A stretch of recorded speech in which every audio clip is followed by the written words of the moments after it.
Good morning, everybody.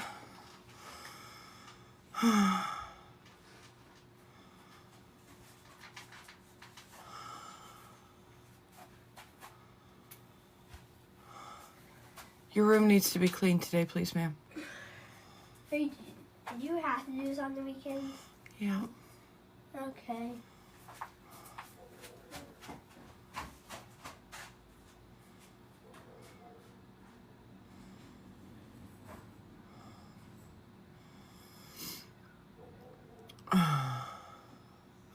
Good morning, everybody. I'm just trying to get everything set up real quick. I gotta add a tag. Today we are raising money for one of our own.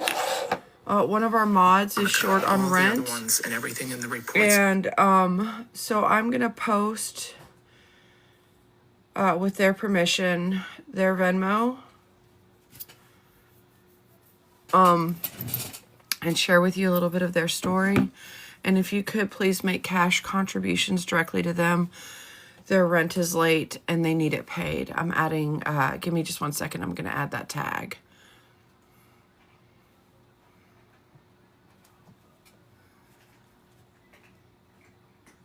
Here we go. And this is going to be their Venmo.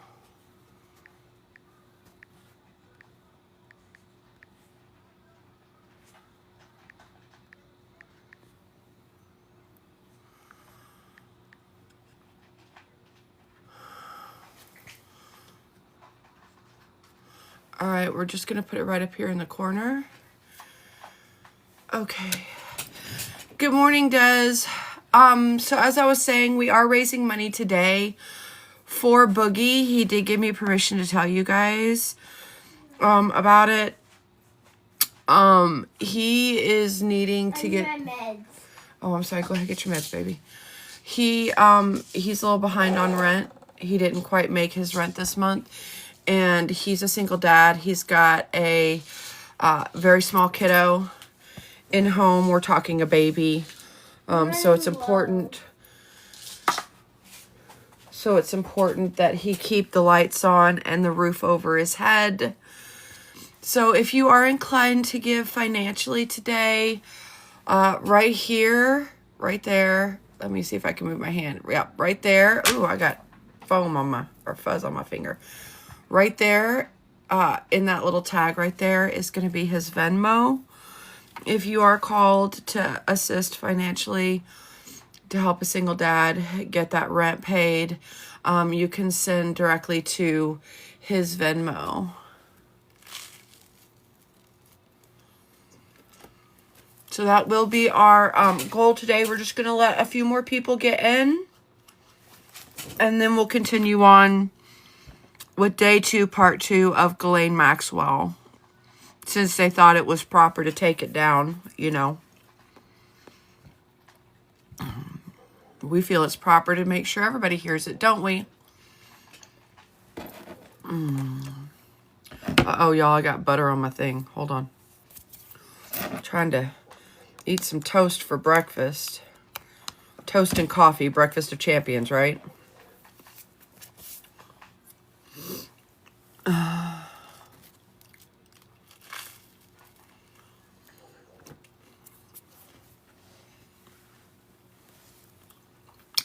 Hey, Mike, welcome in.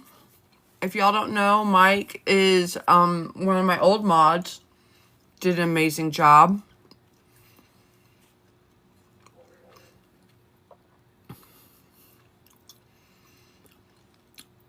And let me see. Boogie, are you able to come up?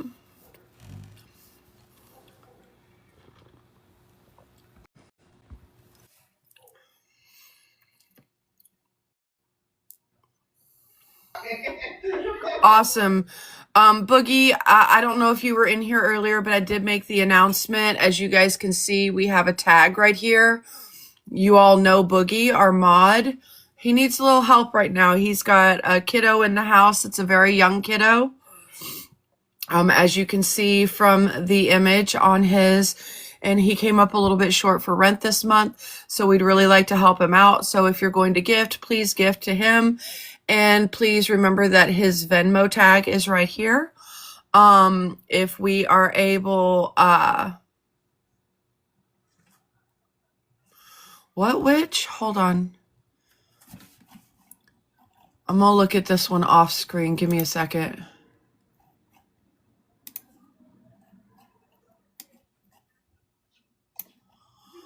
You said it's, wait, where did it go? You said it's EFTA 00000055. Is that correct?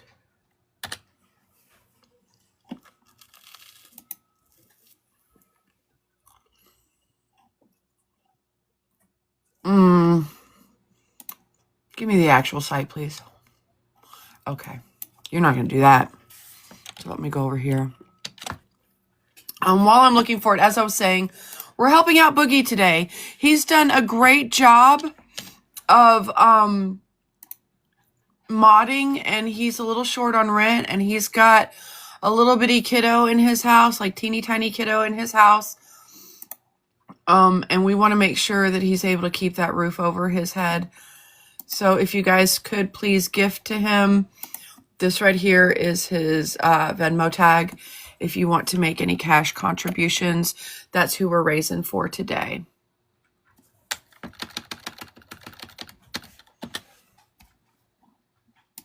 In data set 1.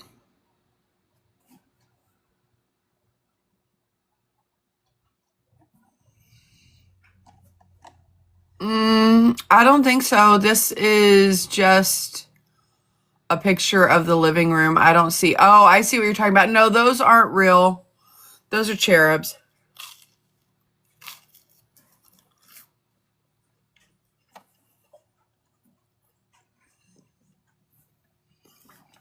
I know there's a lot of people out there trying to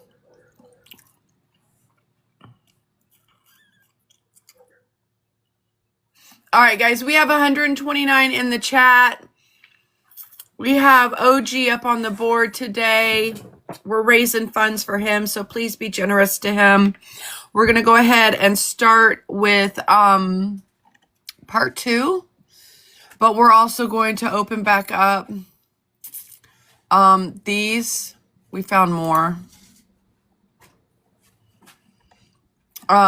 These are just the plain intake, not the crisis intake, if I'm remembering correctly. Let me pull this off. Ma'am, you're supposed to be cleaning your room. My cat's toy back. I'm trying to. Oh, no. There we go.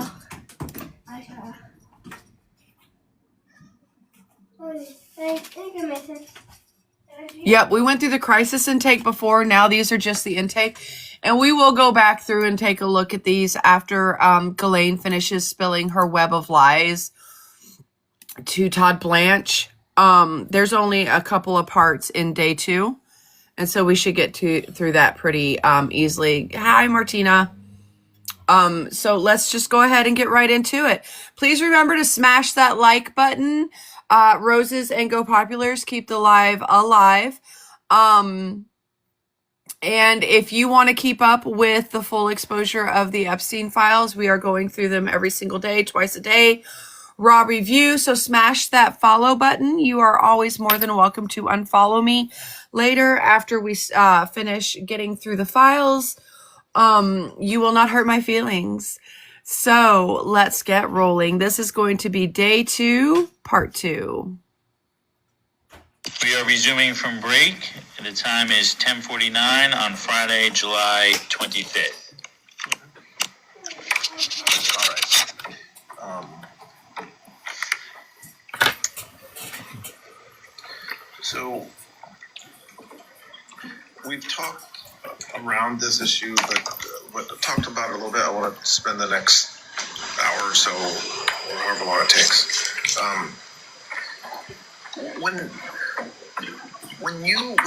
I want to focus kind of exclusively on Epstein and like his criminal conduct with respect to women.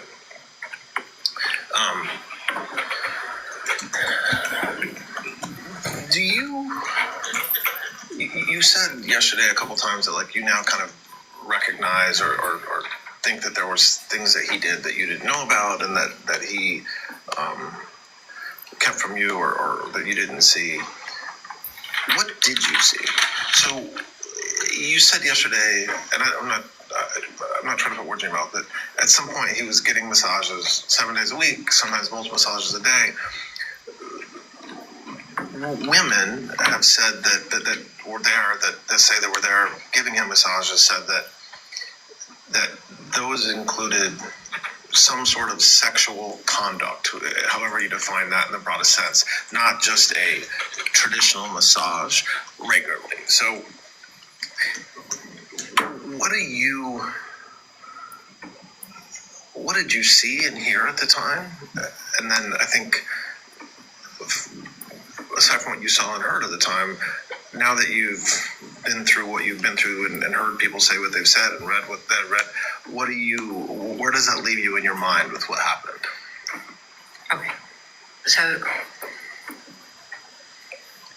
I saw Epstein with women.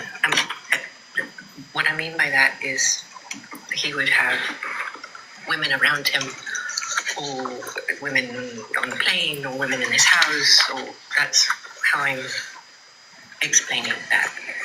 Those women were very interested. What my characterization of the relationships between all women that I saw with him and him was characterized by, their interest in him as I would see it. It's all their fault, right? It's the girl's fault. I never saw anybody who didn't want to be with him. Be with him maybe socially or whatever. I never saw anybody not under any form of duress in any type of situation where they were, as I would characterize it, looking uncomfortable or in any way distressed. In the entire time I was with him, or traveled with him, I never saw that. So anytime I saw anybody with him, they were happy to be with him.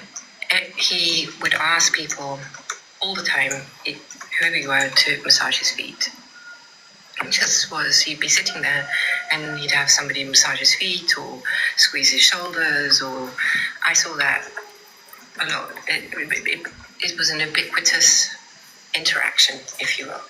So I did see that. I saw physicality, but not anything that was I don't know how to characterize it. Anything that looked aggressive, I suppose, to define that. So I never saw an aggressive move. I never saw anything that was non-consensual. Oh, thank you. Okay. I never saw anything that was non-consensual. So if he, well, maybe they didn't.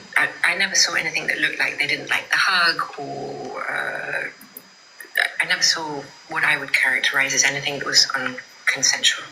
Did you see him either receiving or participating in sexual conduct during massages? Understanding you never saw something non-consensual. Did you see him engage in sexual conduct during massages? Well, you could define sexual conduct as in, I did see women who could have been, less than normally clad for massage, but especially on the island where they would be. Listen, we'll do a quick trigger warning because listening to these proffers is going to really piss you off. Todd Blanche spent the entire time coaching her, as did her own attorney. He was leading the witness the entire time. He backs off of important stuff and says, hey, you know what, sweetheart? It's okay. If you don't remember, don't worry about it. It's all good, girl. We're all friends here, right? Like literally buddy girlfriends chit-chatting. This is not representative of what a true proffer looks like. This is not representative of how those who are questioning the subject in a true proffer would conduct their investigation. It's going to make you mad. I got great advice the other night. If you have just your regular old disposable plastic water bottles, throw one at a wall. Do something because it's going to piss you off. I'm just letting you know. Bikini or possibly even topless. Yeah, I did see that. So you would. But what about so yes, I agree. That's one area. Like, so women who were either not clothed or topless with just the bottom on.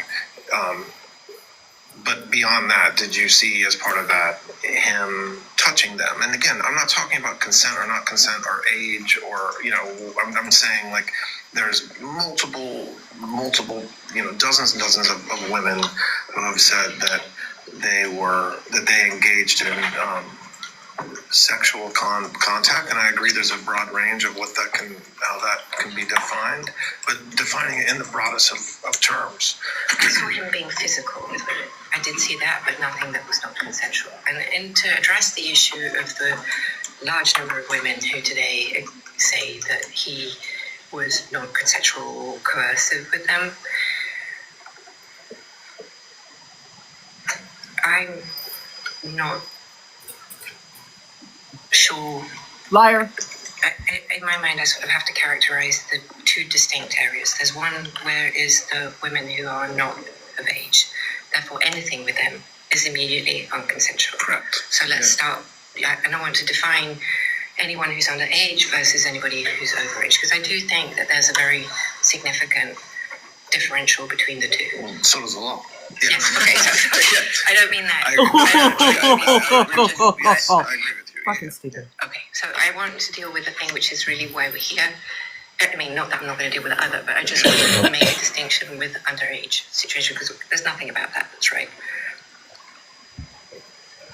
I never saw anything with anybody who was certainly, to be categorical from my trial. Let's deal with that, because that's something that I can say.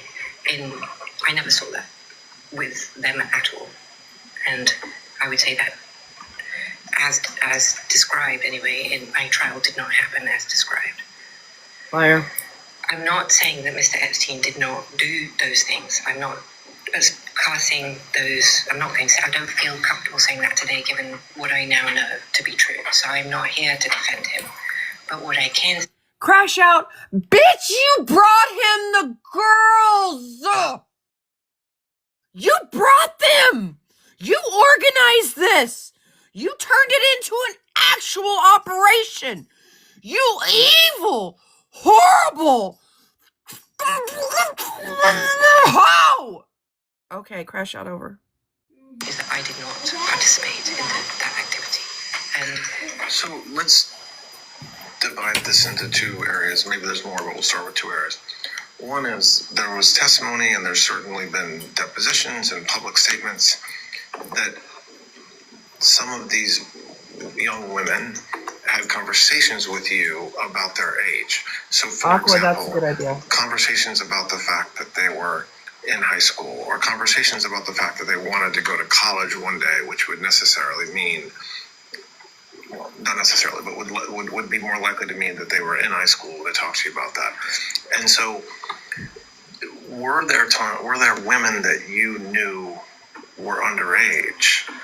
And I say that because that's different than whether they were sexually abused in any way by Mr. Epstein, just merely their age and going to give him a massage. no, I never knew that, and I can categorically state that had any child Thank you, Robin. said to me that they were 14, 15, 16, We've got a bunch more people in here now. As you know, every day we are raising money. Today we are raising for one of our own. As you can see, Boogie is in the box today because Boogie has a very small child at home. He is a single dad. He is raising that kid by himself. He has primary custody and he is short on rent. Up here in the blue tag, you can donate to him directly. That is his Venmo. Please do gift him down here in the box so that we can help make sure that he keeps a roof over that beautiful baby's head. I know Boogie personally. He is an amazing guy and he definitely deserves our support. All right, continuing on. I think 17 in England. I mean, someone said there was 17. I've read so much that did happen. I mean, I would never have committed such a thing. I don't even know what I would have done. So some of I think even someone who testified at trial, but certainly publicly talked about, was as young as 14 when she was introduced to Mr. Epstein. In your mind today, you kind of reject that happened, that you saw that, meaning you don't recall any obviously under 18 woman coming to give him a massage. Well, I believe you're talking about Jane, and I'm very happy to address that. I actually don't think that the testimony is correct. I don't believe. No, I'm not. I just wanted to. I don't want to get into. No. I'm not. No, absolutely not. I don't want to go there. I'm not going to do that. But I believe that what took place with a lot of these people is that there was a slide, right? So there was a zone, and he did meet her, and I did meet her, and I knew that she was a young child, and I knew that she was I saw that, Lovey. not an adult. But I don't believe he met her till she was 16. So I'm not doing a he said, she said. I'm not doing that because that's not what we're here for. But he didn't meet her till she was 16. And the entire testimony of the 14, 15, and 16-year-old is therefore not accurate. Did I meet her when she was 16 with her mother? I absolutely did. And did I know that she was young? I absolutely did. But everything that took place that was alleged at trial at the 14 and 15 and 16 is not accurate. And, liar. There's testimony, or there's, and again, I'm using testimony in the broadest sense. Some of this is just public statements or something that's come out in civil lawsuits about you and Mr. Epstein giving like an 18, you're turning 18 birthday card to somebody, which again, if true, would by definition mean you knew that she was under 18. Do you recall doing that? I do not. I mean, no memory of that at all. And I believe that would be the person that called herself Kate has now announced herself in her own podcast who she really is. Her name is. So I did not meet until actually she was either 20 or 21. So it would be very hard for me to have given her an 18 birthday card. And the testimony is also that slid back. Guys, remember as we listen to this proffer that there is a wealth of evidence out there proving that she lied her fucking ass off. And this was just taken back in June or July of 2025. So 6 months ago. So she knows that evidence is out there. She's just lying. Do you accept that at some point, and we talked about this yesterday about how Mr. Epstein changed. And Rain brings up a good point. She has an awful lot of memory loss when it comes to the crimes and everything that she and Jeffrey did. But then you start asking her about her trips with Prince Andrew. Oh, she can remember all the way down to the ascot he was wearing, darling. Or the fact that she went bone hunting with Brainworm Boy in the Dakotas. Like, let's be so fucking for real right now. But at some point, Mr. Epstein definitely preferred younger women. I accept. And I think you said yesterday, but say it again since we're talking about it. Is that something that you, in your mind, one of the areas where he changed from when you first met him until later? So I just also want to be clear, I never understood that change to encompass children. I did see from when I met him, he was involved or friends with, or whatever, however you want to characterize it, with women who were in their 20s. And then the slide to 18 or younger looking women. But I never considered that this would encompass criminal behavior. It never. And so when you read, I guess 2 different times, right? One was during the Florida investigation when there were eventually public statements from some of these I'm sorry, guys. I'm these trying to now keep up with women who testified about what they did with Mr. Epstein when they were under 18. At that point, did you realize, or did you think to yourself, this happened, or this could have happened, I missed it, or were you at that point still in the mindset that they were either not telling the truth or were not remembering what happened the way that accurately? That's a very fair question. So I think that my view of this at that time, call it as contemporaneously as it did, because I don't think that stuff came out in public. I mean, I may have read things, but I don't.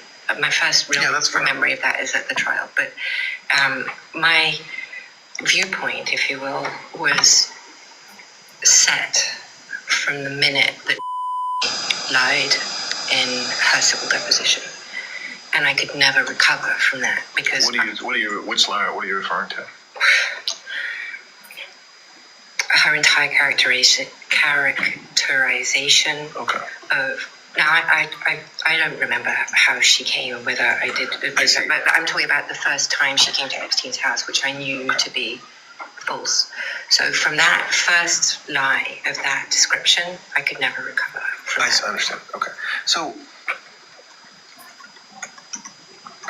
And that tainted, just so that we're clear, it tainted then the testimony of everybody else that I saw. Bitch, you tainted this entire world with your presence. Continuing on.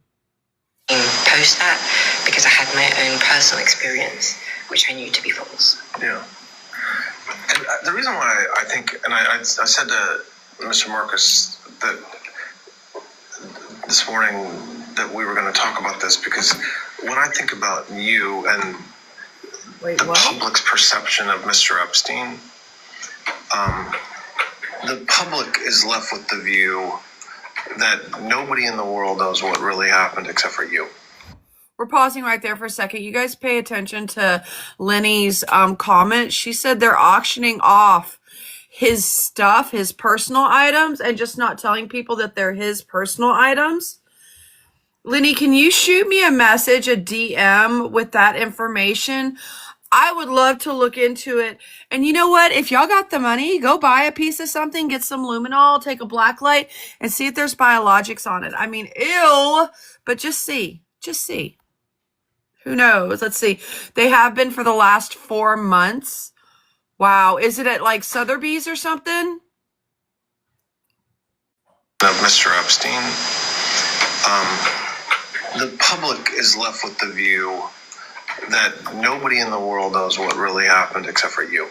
Okay? Now, you've explained the last day and a half how some of that's just a misperception because you didn't have a key to his house. Okay. You weren't around as much as maybe everybody claims you were. Okay? But there still is this perception out there that, oh my gosh, if we could talk to Miss Maxwell, we would know how horrible Mr. Epstein was, or how misperceived he was, whatever the truth is about Mr. Epstein. And the challenge in my mind, I told you I would tell you when I had issues, and the challenge in my mind is that so many women have said that Mr. Epstein sexually assaulted them, whether juveniles or adults, that I don't find it, that's persuasive, right? That happened. Okay, so. And so if that's persuasive, then, and I think it's beyond contestation that he preferred younger women, and it's also beyond, I think, at this point, there were certainly circumstances that underage women, well, I don't want to say that you agree with me on that. I certainly believe that there were younger age women that were abused by him. Okay.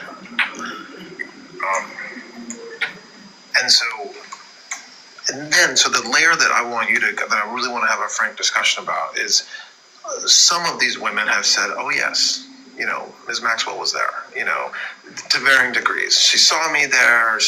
The door was open when I was there, and then much more egregious, right? That you participated and that you were part of it.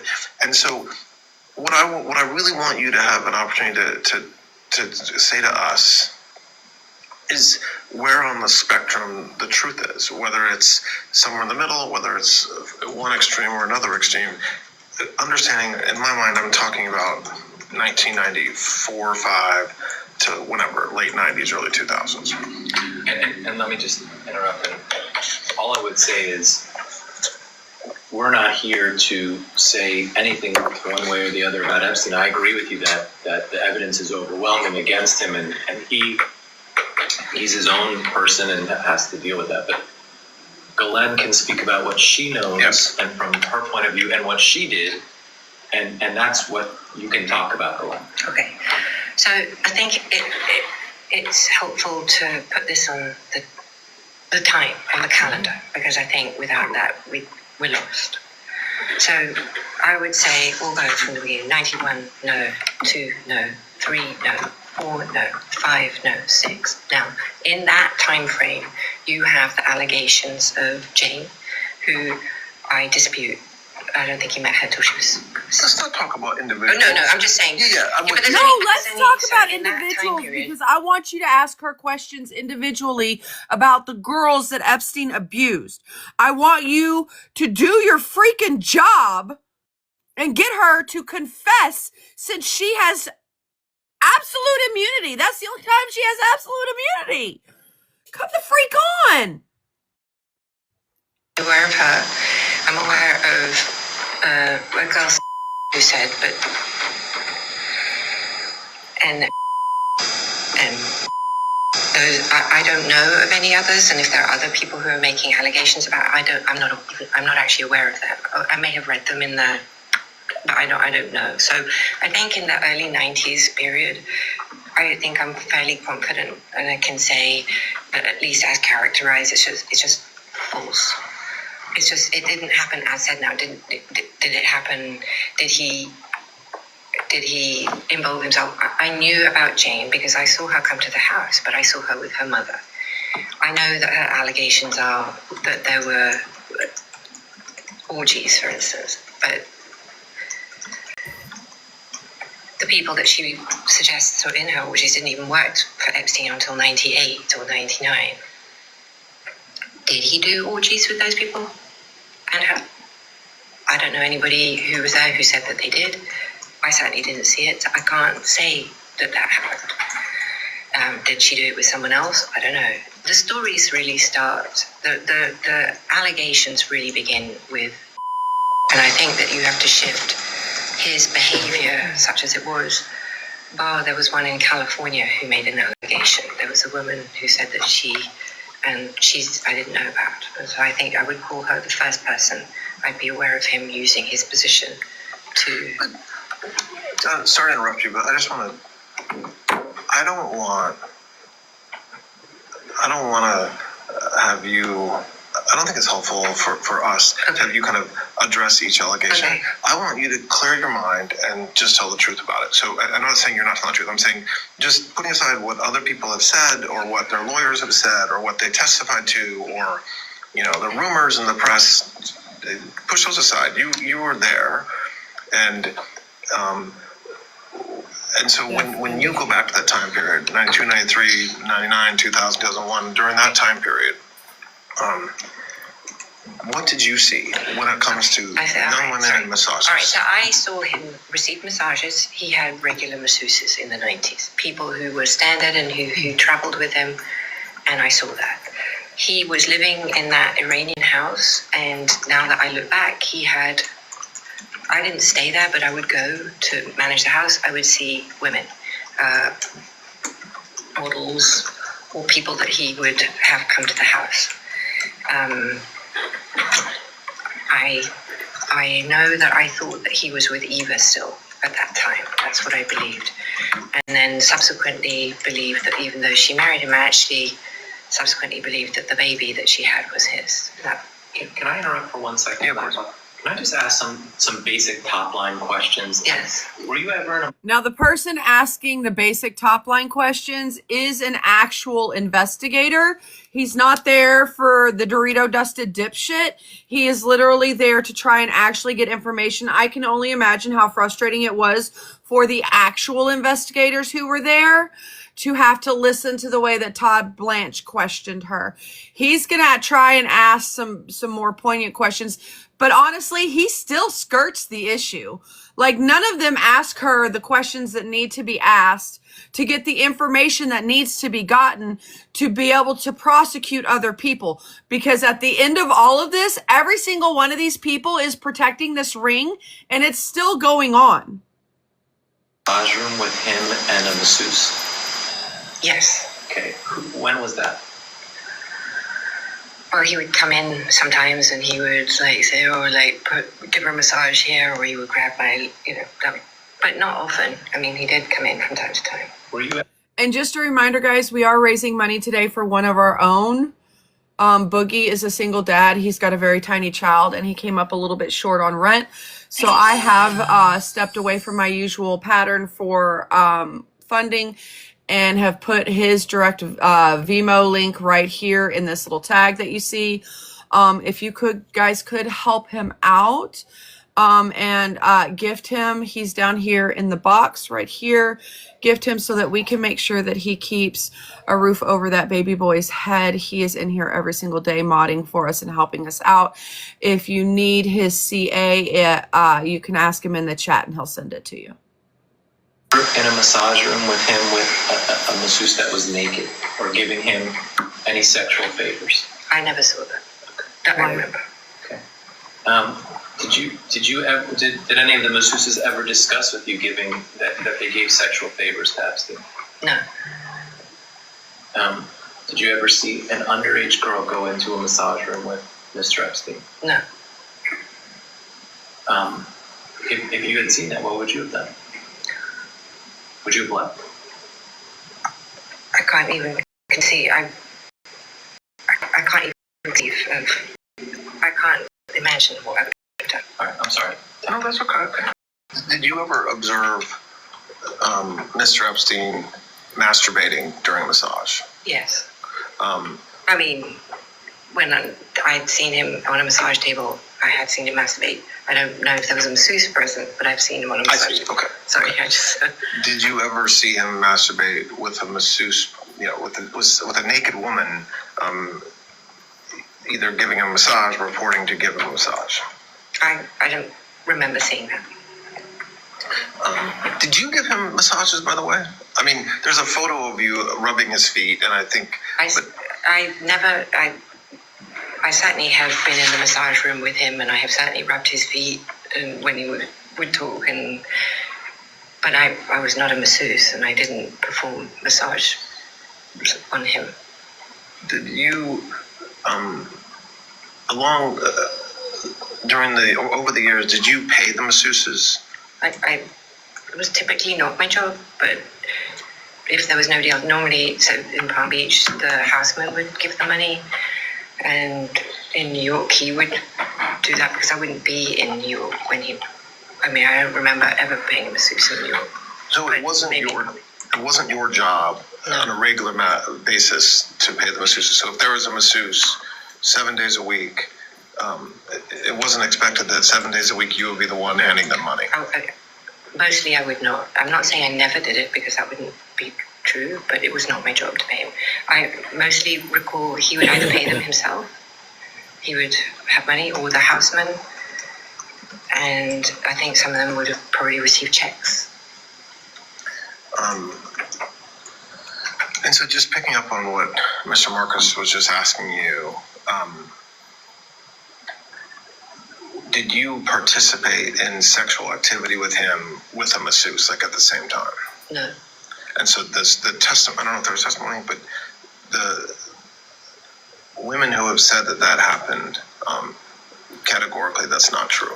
That is categorically not true. Liar. Did you, moving past and moving into the 2000s. I just want to say that I have been, I remember there'd be times when he'd be getting a massage and I would be in the room, I could be on his feet and somebody else could be on his feet and we could be talking. So there is that.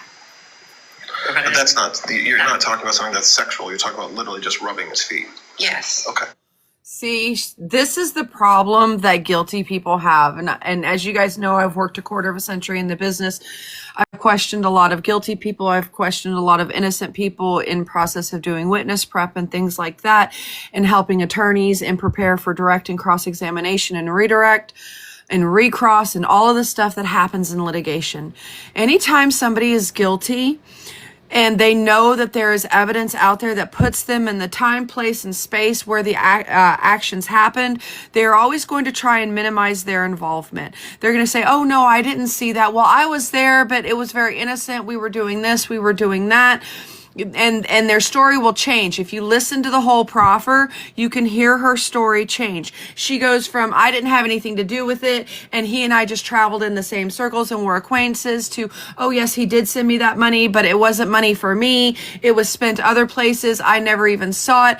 Then why would you ever give your account information to somebody and let them have access to your account to move money through it? That makes absolutely no sense. Just like in this situation, she's saying, oh, well, at first she was like, I've never done that. No, that's never happened. And now she's like, well, there would be times when I would be rubbing his feet and somebody else would be rubbing on him. And, we just little chitty chat.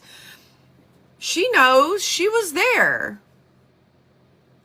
But But that's not what I'm talking about. No, I'm saying, they could be, sometimes the women might be topless who are giving that, so you could say that was sexual in the context. Boogie might have gotten no, I'm talking about the repeated reports of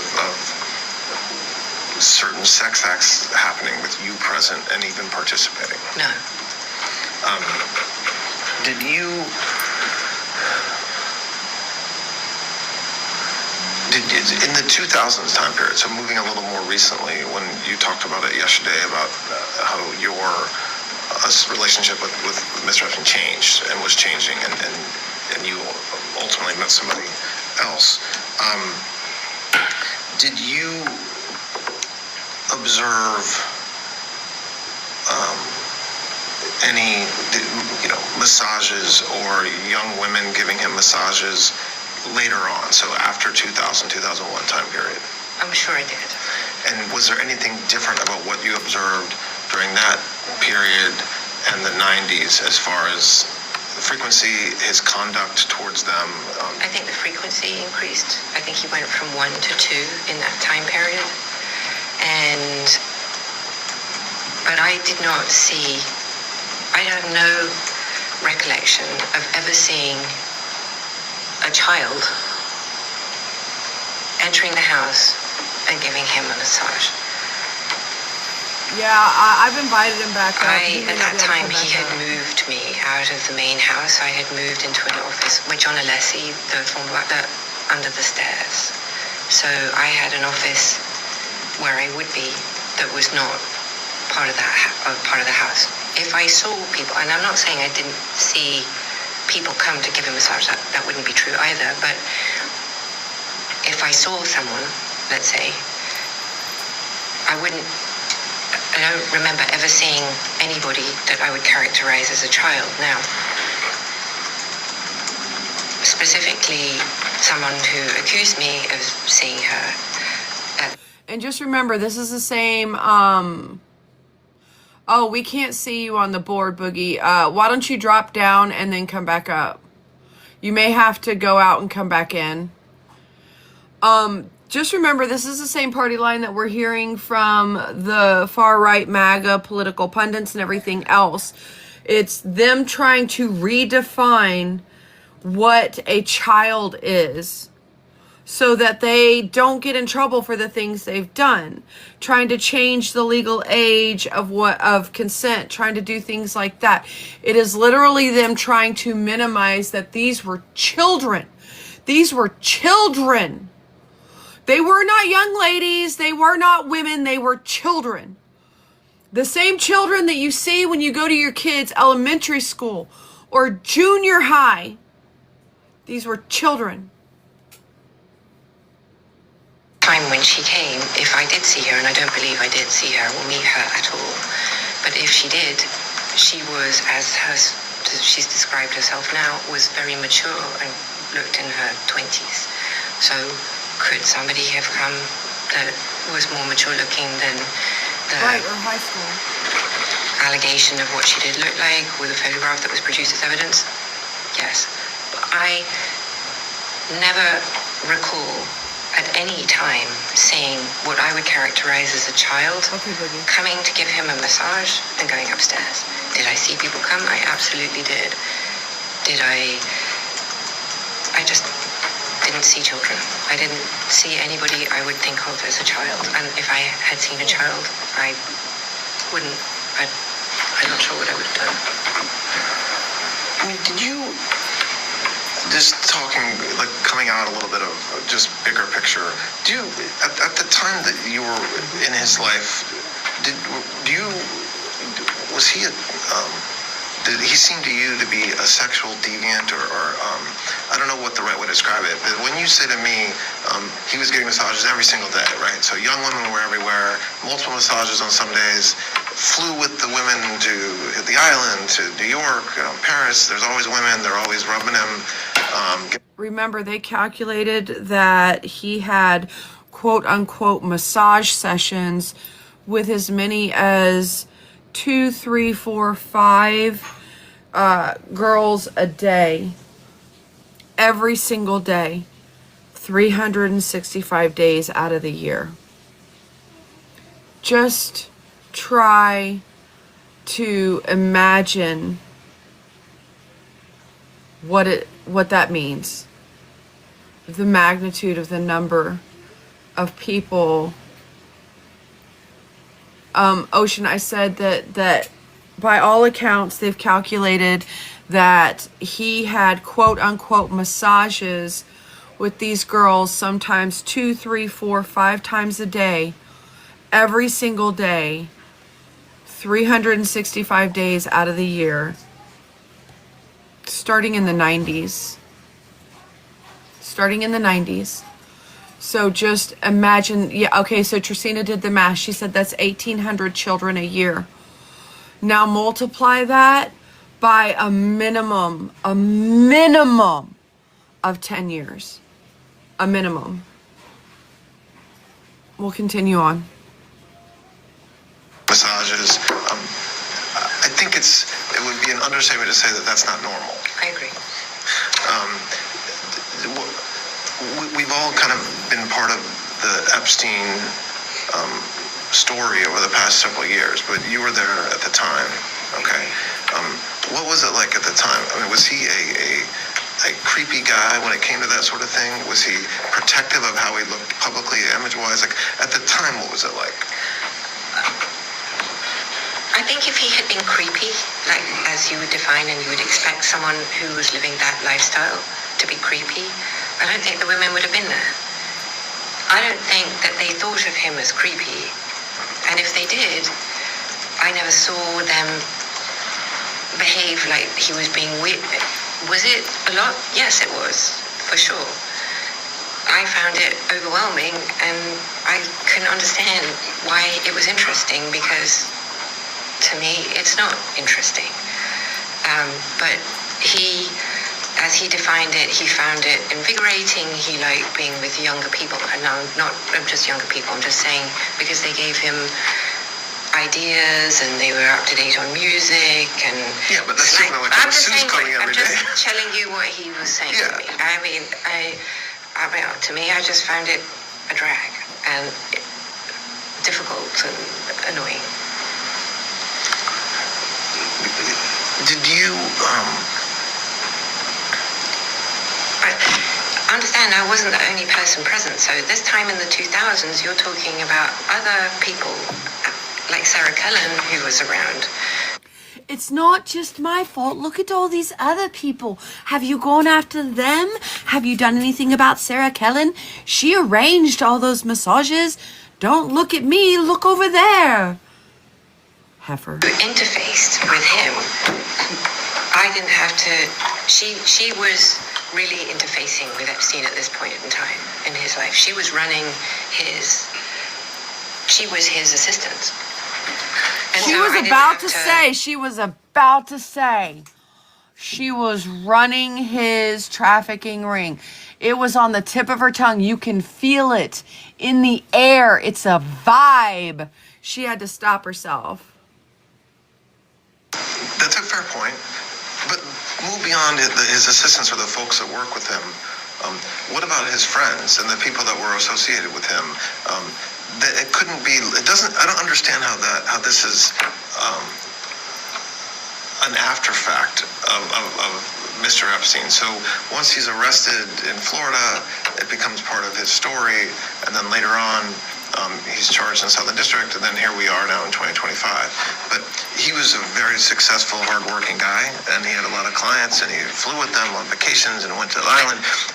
It doesn't. I don't understand how he was able to hide this, what seems to me to be some sort of sexual fixation or issue from others. He hid it from everybody because he had people holding the highest offices who wielded the most power protecting him because they were in it too, or they were getting paid, or they were benefiting in some way. That's how it stayed the way it stayed for decades. And we cannot gloss over that. He did hide it. That's the answer. And I think that the people around him, myself included, obviously, normalized his behavior on a number of fronts. One, I think because it was because so many people saw it, of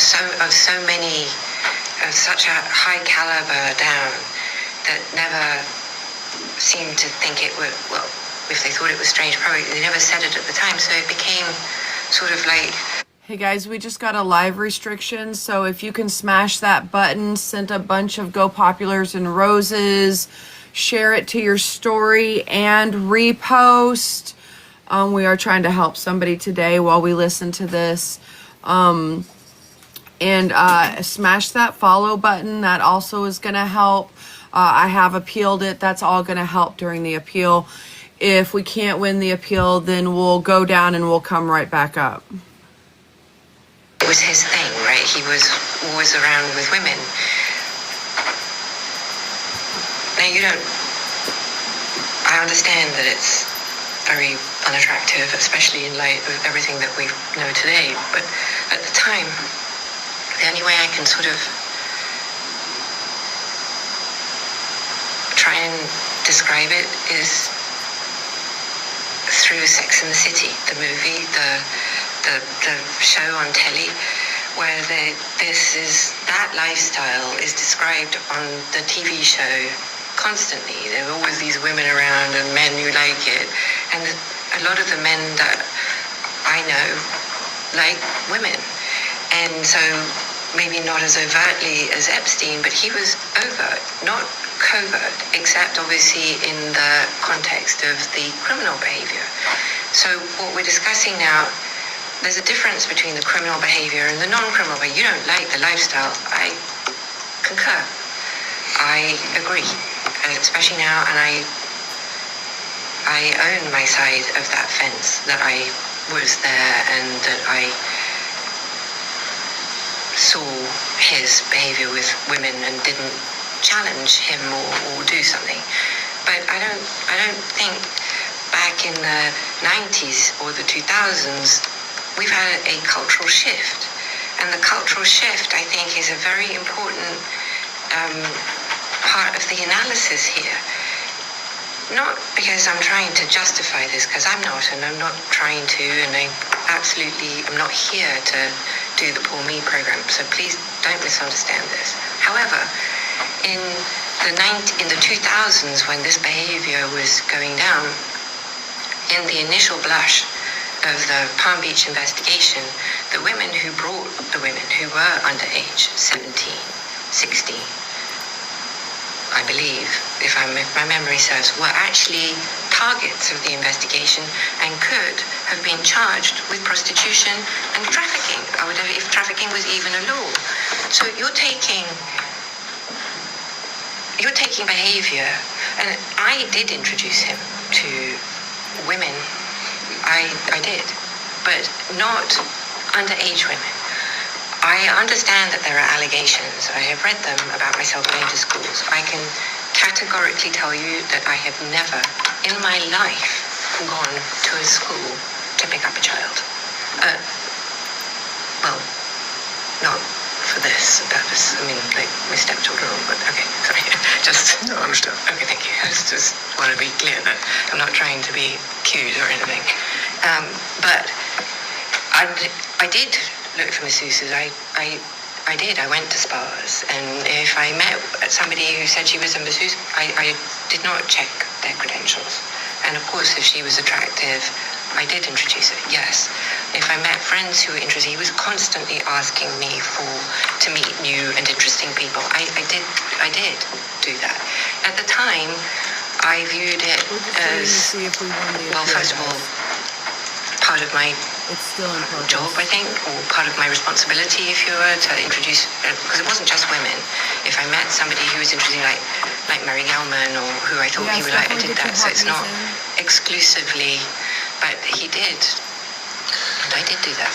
So, but then, so I want to layer on top of what you just said, what we talked about yesterday more, but a little bit today already, which is everybody that was around him besides you, like his friends. So I accept the lifestyle. I've seen the photos. The fact we're all going to go to the island for a couple days, or fly on a private plane, and there's beautiful women everywhere.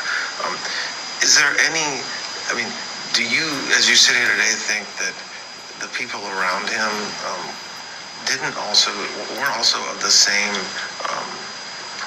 place, where they were also getting massages, where there was sex going on during them, or things like that? And I'm obviously asking this because that's what everybody has said. And when you just described what it was like, the very next step from that is everybody's going to Vegas for the weekend, and so it seems kind of far-fetched to say that yes, that was his lifestyle, but then when he's taking groups of folks to the island, or groups of folks to New Mexico or whatever, that they're all going to church in the morning while he's getting a massage. I hear you. I was there though, and you're talking about. All right, guys, we won the appeal. Good job. Let's pause for a second and give everybody a round of applause.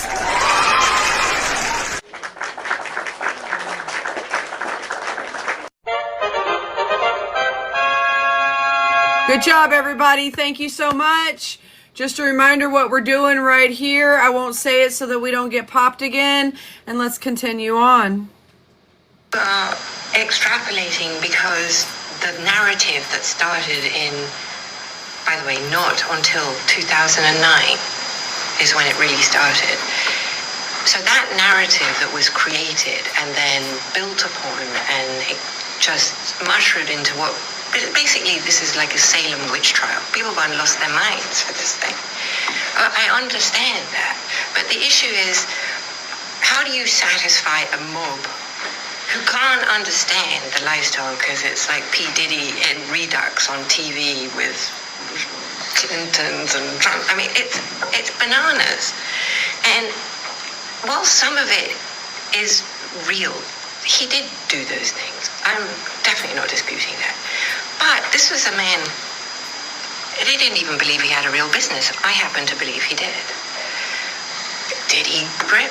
I don't know, because I wasn't really in his business. But this is a one man. I wasn't really in his business, but pretty much everybody has testified that she ran the show. She made all the decisions. She was the senior lady, but she wasn't in his business. She didn't do all of that. That wasn't her role. She was literally just there being paid $250,000 a year to answer some phones and rub his feet. He's not they've made him into this he's not that interesting. He's a disgusting guy who did terrible things to young kids. You're not going to hear me say what he did to people who are over the age of 18. I'm sorry, I'm not going to go there. That's just not what I'm here to. That's exactly what you're here to do. You're here to discuss the crimes that he committed because you were given absolute immunity, king for a day, to confess everything so that they could prosecute the other parties that were doing this. But in reality, this was just a show to say that they did it so that the American people would shut the hell up. Please remember what we're doing this for. Look at the penned at Rent. Very, very young child. Boogie is one of our own. Let's make sure we're helping out, guys. Okay. But to suggest that Larry Summers or Clinton would suddenly go, oh my gosh, this is like a guy, I'm going to get my body rubbed and have some sex. The men that went and had a massage and maybe did something sexual? The men. I wasn't in the room. I cannot tell you if that happened. And if it did, I never paid for that, just so that we're clear. Nobody ever said to me, oh, we had sexual intercourse and that's if it was a 3. I'll be like, okay, TMI, no, not my business. It's just not. And I didn't want to know. Maybe this there's is how that. she nervously tries to explain away her part. Did I think these guys were coming for that? I really don't. If you met Epstein, there is no way that this cast of characters, of which it's extraordinary, some of you in your cabinet, who you value as your co-workers and would be with him if he was a creep or because they wanted sexual favors. Boogie, you've got Slick asking if you can post the CA, please. If you'll post it, I'll pin it. Don't put the ad in there or any of that. Just put the name. Who you value as your co-workers and would be with him if he was a creep or because they wanted sexual favors. A man wants sexual favors, he will find that. They didn't have to come to Epstein for that. Now, okay, I don't know. I wasn't there. I didn't see it. So,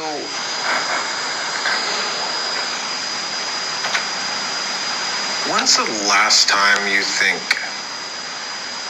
you were with That right Mr. there is the CA, Epstein guys. when he got a massage? I want to say 2007. 2007? Yes.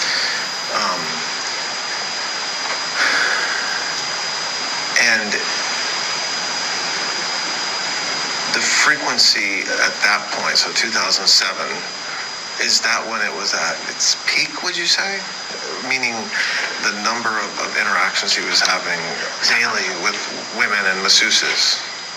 So I wasn't really in his life. I happened to be in the Caribbean in 2000. I was with Ted. And I was still speaking with Epstein because I was still involved in his, loosely with his, the houses and the staff and some of the billing. And I was going back from being with Ted in the Caribbean to New York, and Epstein offered me a ride, and so Ted dropped me off in St. Thomas, and I was on the island, I believe, for one day and one night only. On that visit, I believe, I know that we would have gotten a massage, but I have, there were people there, but I did not, there were women, and I was just relieved not to be leaving the next day. Let's take a break. We're going to take a break. The time is 11:31. Okay, and we'll be moving on to part 3. Just a reminder, as you know, we are always trying to do good in here. We have already caught one restriction for directing people off, so you already know what we're doing. One of our own mods, Boogie, who is a single dad to a very small child, he has primary.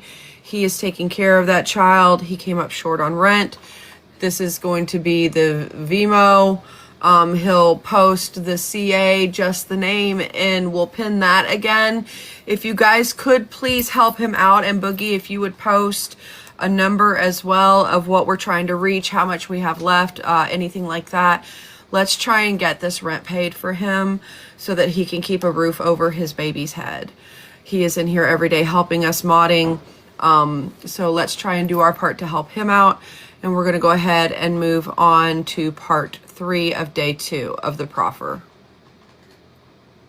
We are resuming the audio recorded Hang proffer on, agreement this one's only with 40 Ms. Mack. something seconds. Let me move on to part 4. All right, and this is the last part, guys. It's only about 16 minutes, I and would then we'll move characterize into reading these. originally anyway, Mr. Epstein's interested in because obviously he's the former president. But I never saw him, other than that, I saw them be friendly on the plane, but I don't believe, I don't recollect anyway, ever seeing them in any other context. I don't remember him at his house in New York. Like I said, I don't believe he ever went to the island. I think that was just a story that did. Do you know one way or the other whether their relationship continued without you, like when you kind of moved on past Mr. Epstein? I don't believe so. Summer Why of do you say last that year. you don't believe so? Because I don't think they had a relationship even when I was there. President Clinton liked me, and we got along terribly well. But I never saw that warmth or that warmth, like however you want to characterize it, with Mr. Epstein. And so I didn't see that. I didn't see any interest in. I didn't see President Clinton being interested in Epstein. He was just a rich guy with a plane. When the Southern District of New York case kind of became public and there was a search warrant of Mr. Epstein's house, there was some sort of painting or picture of Mr. Clinton in like a blue dress that had been signed. Do you know where he got that picture? Or that painting? First I saw it was in the press. So you never observed that in his No. brownstone? No. I thought it was hideous. What's that again? I thought it was hideous. But you had never, so you don't know, sitting here today, where Mr. Epstein got it, or the circumstance in which he got it. No. Do you know of any other gifts or paraphernalia or art or pictures that former President Clinton gave to Mr. Epstein? No. I mean, did he maybe get him a gift? I don't know. I have no knowledge of that. And then, going back to the topic we were talking about before our last break, well, when you said something yesterday at the very beginning of our conversation, that when you first met Mr. Epstein, and you ultimately have sex with him, that he had, I'll use the word erectile dysfunction, but he had issues having sex. That's what he told me. That's what he told you? Yes. Okay. And then over the years, he said sometime in the 90s he started taking testosterone. Yes. I don't know if it was in the 90s. I don't remember when he started, but it wasn't. He had patches, testosterone patches. Okay. Dermal. Like on his arm? Yes. Okay. And then he was ridiculous because you shouldn't take more than one, but sometimes he had, well, I'm like, what are you doing? It's like unhealthy. Okay. From what you observed or saw or heard, did he continue to have challenges sexually over the years, or do you think that whatever issue he told you he had was fixed? I think it was a lie You think he was lying about what? about his erectile dysfunction.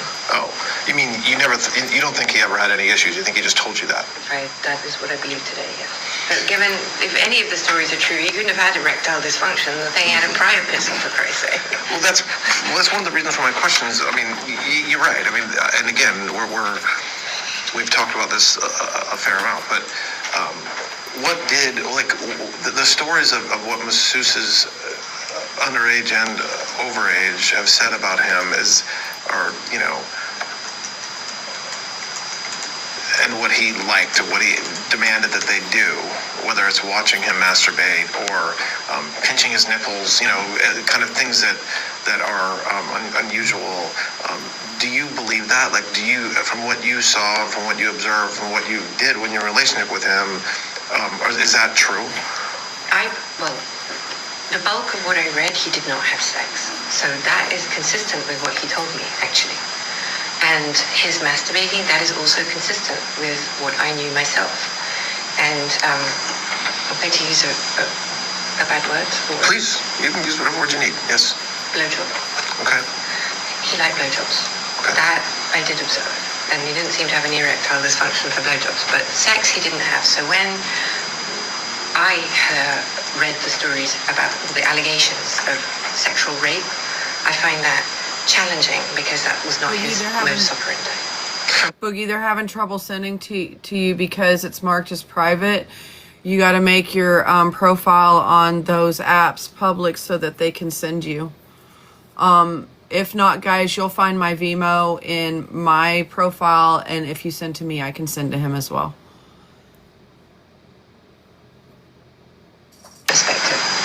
But when you read about blowjobs, that would be consistent with kind That of would what be you... consistent, as would masturbation, yes.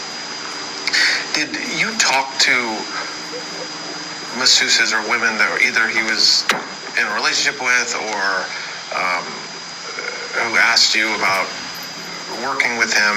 Did you tell them, yes, he likes blowjobs, yes, he'll masturbate in front of you? Like, did you have conversations with any of those, with women about what Mr. Epstein liked or what would make him happy or things like that? I don't have any memory of telling anybody about that. I think I may have joked, like saying, oh my God, like from a Sex and the City scene, that, he's, but not, I never instruct, the question you're asking me, sorry, let's just be clear. Did I ever instruct anyone how to pleasure Mr. Epstein? Your question, no.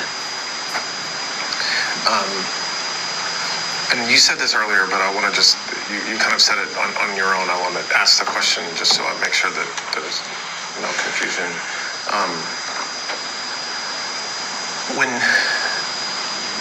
When you, over the years... Sorry, can I just... Yeah, of course. I just want to say, the idea that I would have to explain to a woman how to satisfy Mr. Epstein is patently absurd because he clearly was able to explain himself. He didn't need an interlocutor to explain what he liked. He's been doing this, obviously, or this, some version of this story his whole life and did not require any help from me. Then, so did you ever observe him having sex with a masseuse, regular intercourse, not a blowjob, nothing else, where you either walked in or you were in the room? I never saw Epstein have sex with any person. And so how about oral sex? Did you ever observe a woman giving him oral sex, whether you were in the room or walked in or... I never saw anyone give Epstein a blowjob, no. But you said earlier you did see him masturbating in front of masseuses. I don't know if I said that. I don't know. Okay, sorry. I don't want to... Let me ask the question. Sorry. No, that's fair. That's fair. I said I saw him... I'm sure I saw him in what some people could define as sexual contact. Because some people would not have their clothes, well, topless, I would say, maybe. I could say that. If I saw him masturbating when someone was at... I don't recall that. I don't have a specific memory of it. I'm sorry. But no, I'm not... Okay. I didn't say that. Okay, I understand. That's fair. Sorry, I'm not... That's okay. Surely not trying to put words in your mouth. No, that's absolutely not. It's fine. So... and you said, I think, in passing, maybe not in passing, about whether other people who travel with him would give massages, or so that would. When I say that, I'm referring mostly to the island or potentially New Mexico, but also at his Palm Beach residence or even in New York. Do you have a list of names in your head or names that come to mind of people that you know did get massages when they were with Mr. Epstein? No, there's no list. There's no list of people getting massages. I don't have, I can barely recall all the people. I can barely recall, I struggle to recall actual people that I met. And I may have met a long time, but I had even forgotten that about Mr. Kennedy, or Rory brought it up yesterday. It just came to my mind now. So I don't have, and there's no list. There was never a list. There was no, or certainly none that I ever saw, none I ever heard of, none that I ever witnessed, none that there's no list. There's never been a list. And you never heard Mr. Epstein talk about such a list? Never.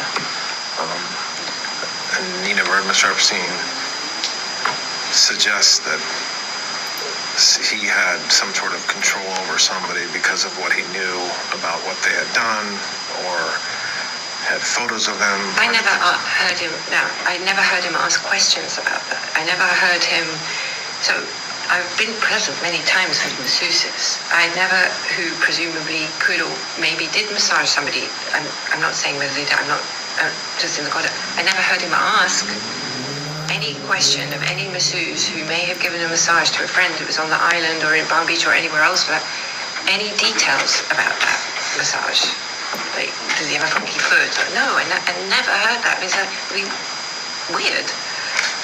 And I think at one of the breaks today, your lawyer may have showed you something that just came out in the paper, I think this morning or last night, a letter that is attributed to you, associated with this birthday book from 2003 that we talked about yesterday. Did you see that letter? I did see the letter. Is that, in fact, does it look like your handwriting or something you wrote? So I don't remember the letter. Okay. But it does look like my handwriting, and it does look like my name, and it looks like it could be real, but I have no memory of writing that, and I don't remember it at all. Do you remember what the birthday book, as they're calling it, would it look like how it was put together? I do. What do you remember about it? I remember it was leather bound, and I remember it being about yay big. It was big. Right, So you're saying it looks like it's over 12 inches, 14, 15 inches? Yes, it was sort of like a folio size, I guess, or something like that, and like this. And it was brown and thick, about this thick. Okay.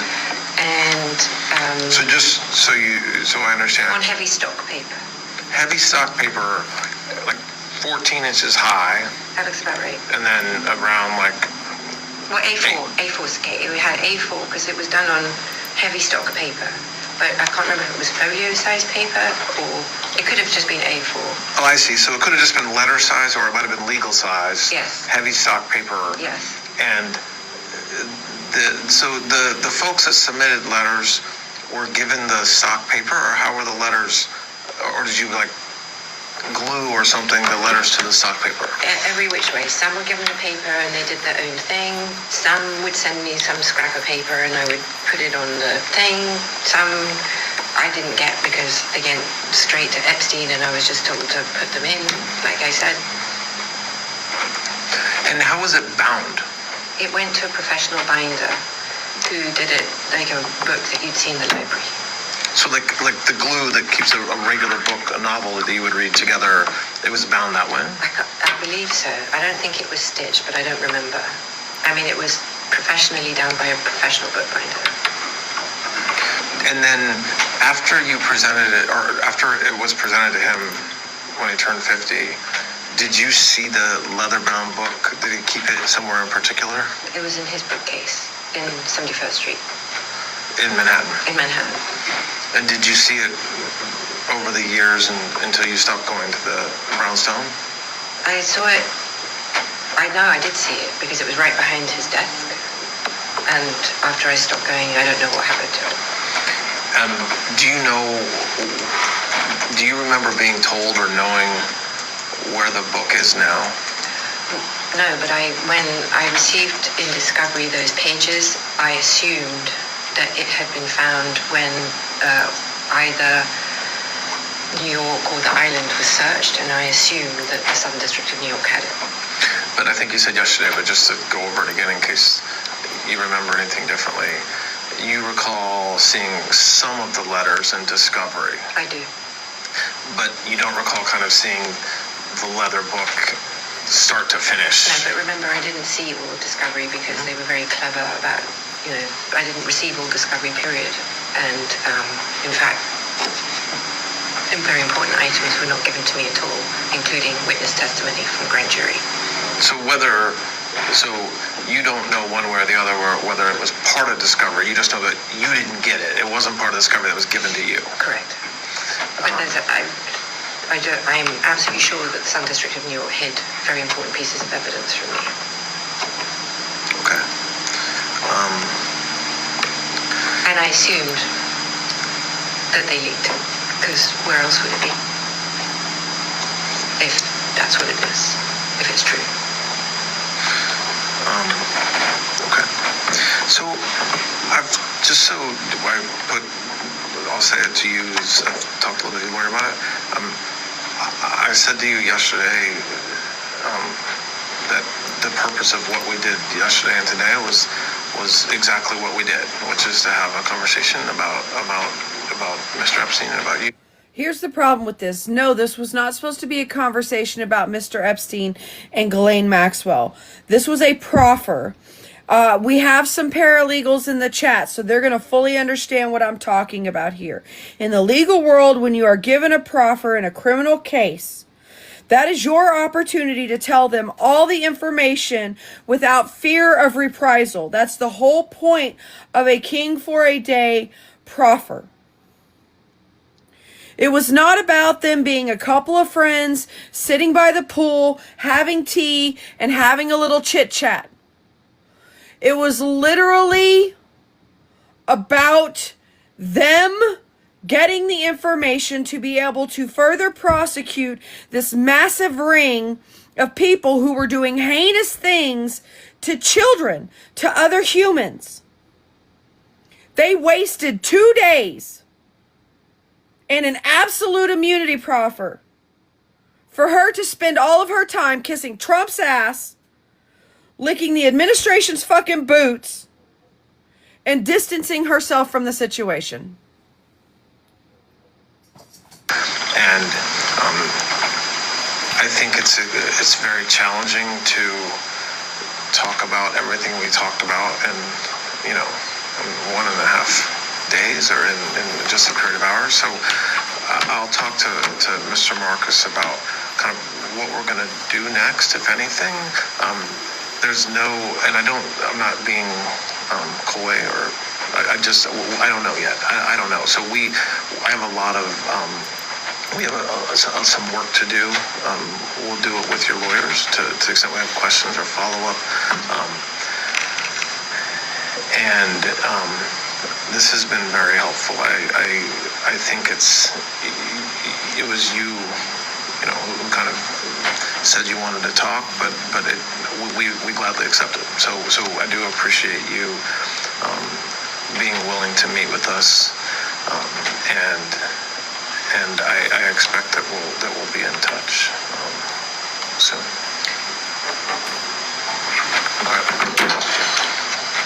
This concludes the recorded proffer interview of Ms. Maxwell. The time is 12:05. That was just disgusting on every level. Just so you know, that was literally 2 days of word salad. She didn't provide any information. She didn't do anything but waste our money, our taxpayer dollars, to have Todd Blanche and everything else. And the people who should really be freaking ashamed of themselves is the FBI agents and all of the other law enforcement agents on a federal level that were in that proffer with them that did nothing to stop this farce of an interrogation. It was absolutely ridiculous. She spent all of her time trying to distance herself, trying to make it sound like it was all somebody else doing it, that she was perfectly innocent, that she had no idea that he was this way, or that he liked young girls. She contradicted herself throughout the entire thing. Any attorney, even one who is green, fresh out of law school, just past the bar, could have done a better job. could have done a better job asking her questions. Paralegals like myself could have done a better job asking her questions to get the information. Instead, they were cracking open their LaCroix, and that's it. All right, Boogie's goal is 460. He is having trouble getting payment on his pay apps. My pay apps are in my bio. Just put in the little note that you send, Boogie Rent, and we will get it to him tonight at the end of the day. And we'll keep you updated on how much more is needed. If you send, just throw that up into the chat so that I know to look. And thank you guys so much. We are trying to make sure that he keeps the roof over him and his baby boy's head.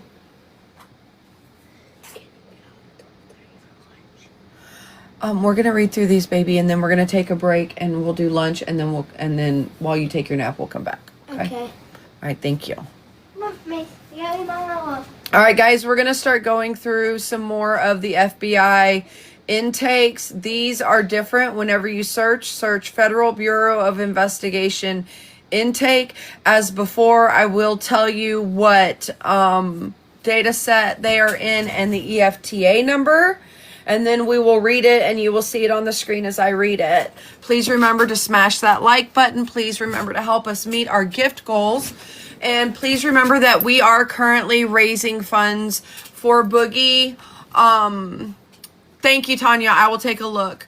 We are currently raising funds for Boogie so that we can get that rent paid for him. All right, this is going to be in data set 8. This is going to be EFTA 000-20514, received on October the 19th of 2020 at 2 p.m. Eastern. The name has been redacted and provides the following. Blank was a victim of Jeffrey Epstein as well as Stanley Ho. Blank was a blank who got emails from her agent saying that, quote, people wanted to meet her. Blank decided to meet the quote people and was introduced to Jeffrey Epstein. Blank claims before she knew it, she was naked and raped by Epstein. Blank then stated she was trafficked for 10 years. This is going to be in data set 8, EFTA 000-20476. And this is received August 6th of 2020. Hang on a second. Let me bring Cherry, are you able to come up? That way they can keep making announcements for Boogie and stuff. Cherry, if you're still in here. If not, can we get one of the other mods that are able to come up?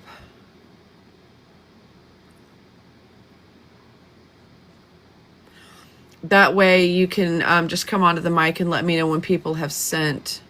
Let's see, Dre's in here. Because I'm not able to watch the comments at the same time that I'm reading.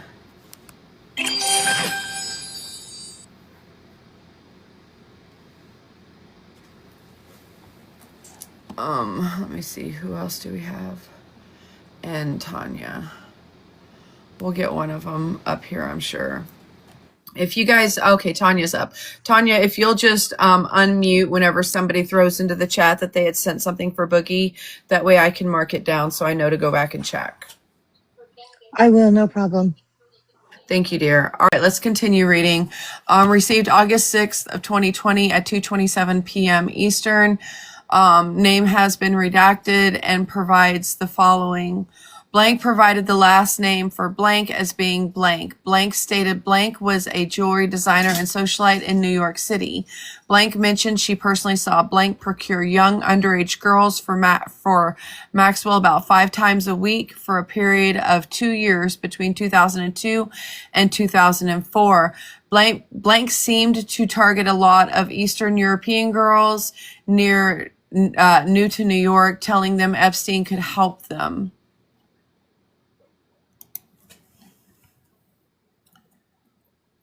This is going to be from data set. Oh, hold on.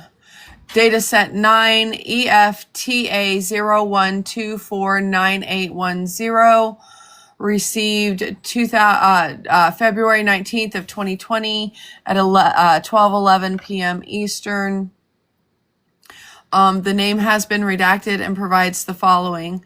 She said she was involved in getting raped by Jeffrey Epstein when she was a teenager, and she wants to know if there is any way to find out if there is a video evidence or pictures of her rape.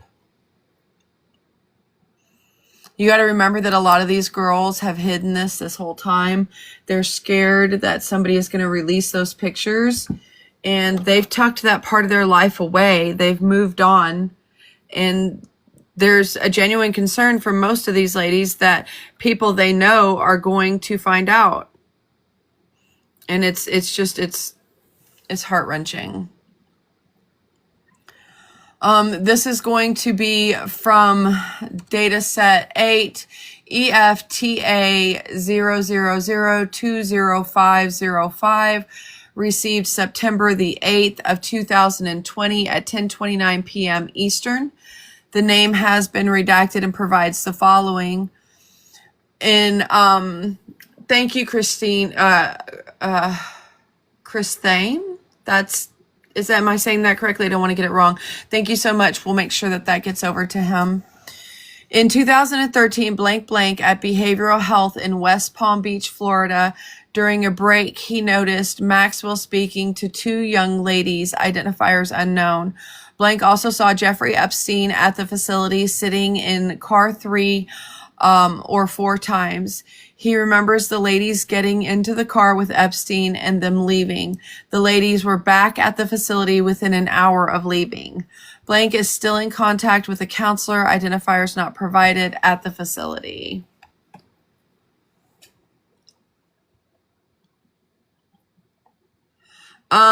We are sitting at, I'm not entirely sure. I believe we're sitting at like 420 at the moment.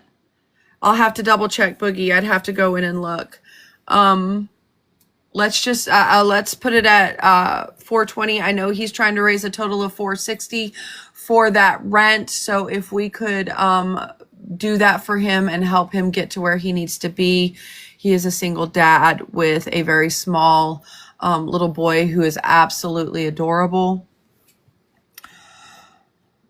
All right, let's move on.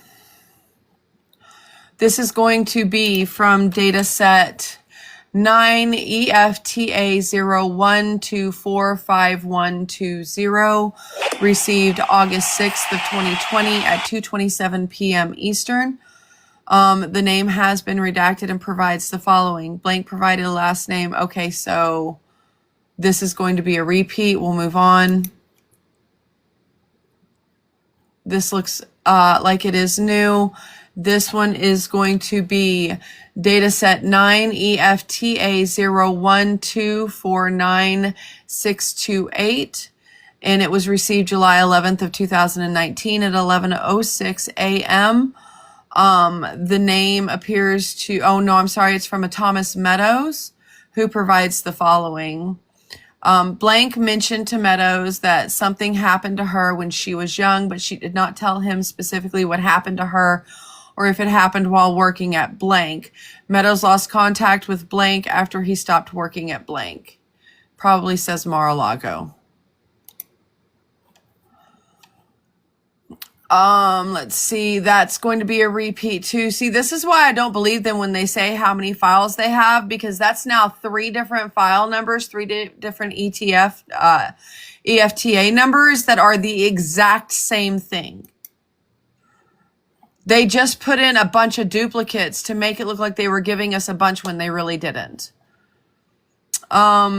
This appears to be new. This is going to be dataset 9 EFTA 01249178. The name has been redacted and provides the following. Blank was unable to expand on the claim as blank telephone connections started breaking up, attempts to reestablish. Okay, so let's see. It looks like she had originally called in to report someone connected to child trafficking, Jeffrey Epstein and Ghislaine Maxwell, and they tried to call them back and were unable to do so. This does appear to be new. This is going to be from dataset 9 EFTA 000-99816. And the name is redacted and provides the following. Blank was taken to a conference in New York. Blank got drunk after the conference and was raped 2 nights in a row. 2 other young women were brought to New York for other conferences on the same weekend by the same man. Blank, unsure of spelling of first name and unknown last name, and was 22 years old. A German woman, unsure of her name and was 19 years old, staying in the U.S. as an exchange student. This appears to be new.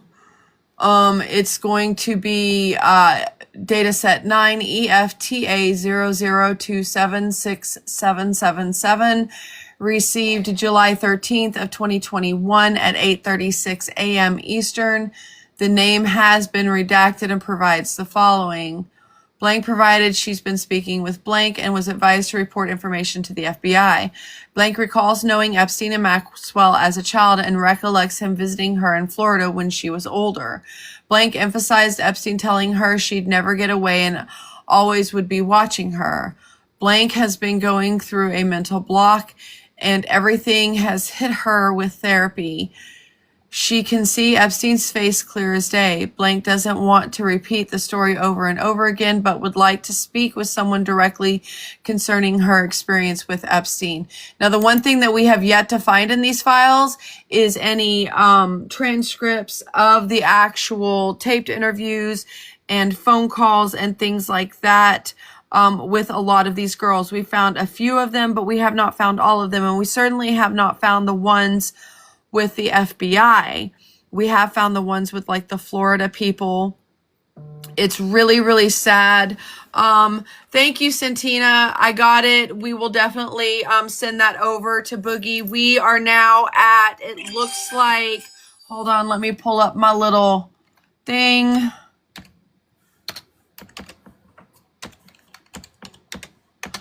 We are still at 290 to raise for Boogie. We're getting there, guys. Let's do this.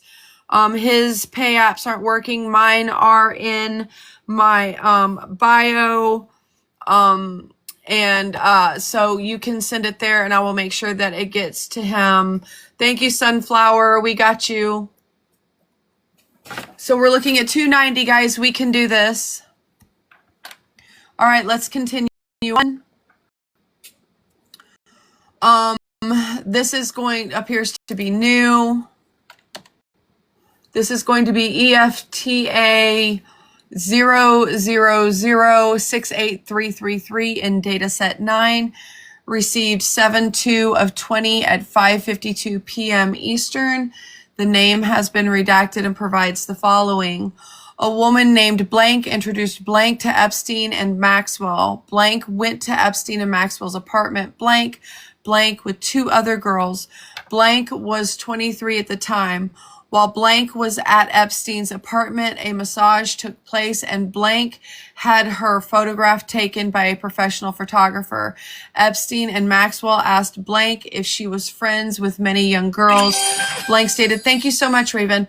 Blank stated she mostly had older male friends. Maxwell gave Blank a business card and told Blank to call Maxwell. However, Blank never called Maxwell. Blank also met Blank, who lived in Blank at the time. Blank seemed to be well acquainted with Epstein. Give me 1 second, guys. Let me teacup and see if anything was sent to the PayPal real quick. Hold on.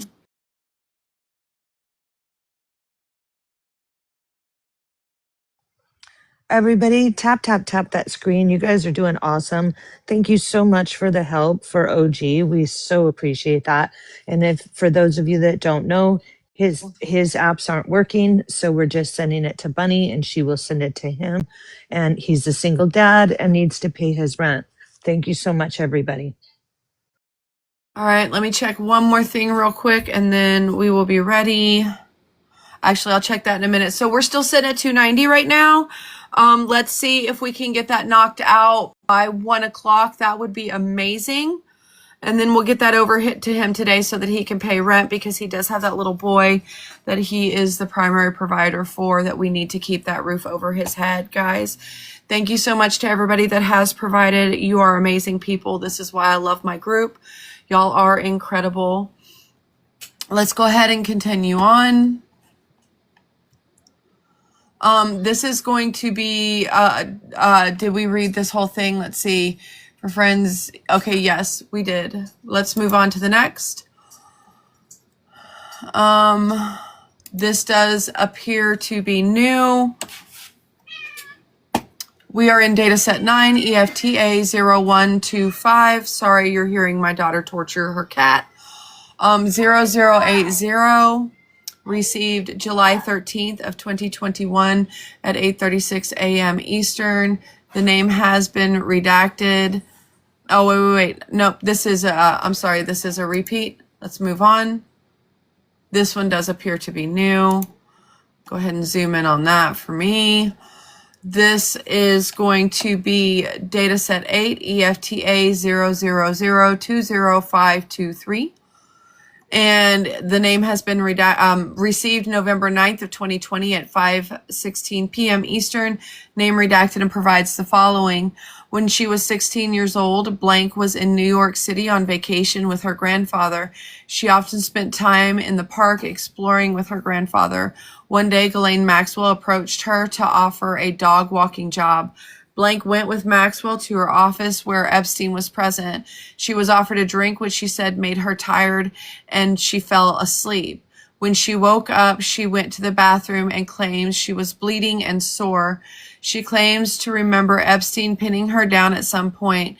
When she woke up, the only person in the office was a housekeeper or something. She did not report this to anyone until this year. Blank has filed a report with the NYPD regarding the assault. This occurred in 1992. 1992.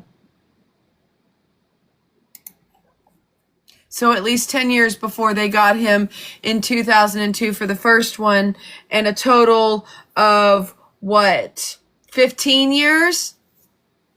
15, is that right? 25 maybe? My math isn't working because my calculator is up for boogie right now.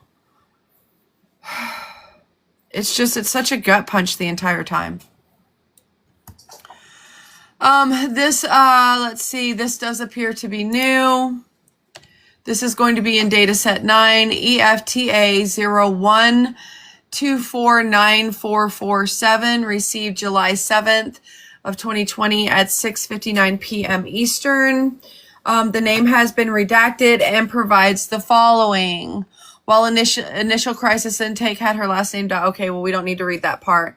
The information provided, blank called NTOC back because her initial call was disconnected due to a bad connection. Blank felt she did not get to convey her fears on reporting the DEA agent that she could be unalived if he finds out she made the report. Blank wanted it noted that she requested to be called back first before the DEA agent is spoken to. Blank said that she had a lot more specifics she can provide. Thank you, guys. Blank also wanted to go into the FBI office to speak to someone and not have someone come out to her.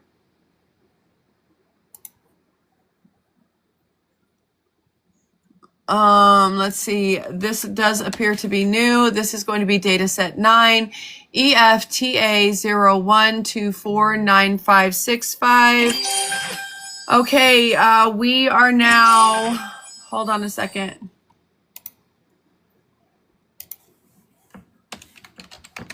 $275, guys. We're at $275 that we need to raise. You guys are doing so well. Thank you so much. I bet we can reach our goal before 1 o'clock if we all just really pitch in together. Y'all are amazing. Thank you, thank you, thank you. I know Boogie, if he were up in the box right now, would be able to say thank you as well. I know he greatly appreciates the help.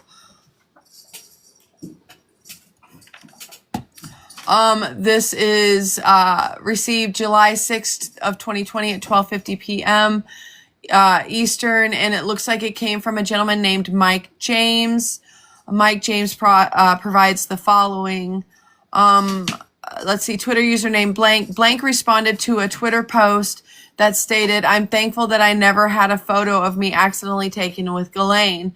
Blank response was, "She was at the Kleiner, which is phonic, holiday party in 2011, but I had no desire to meet her, much less have a photo with her.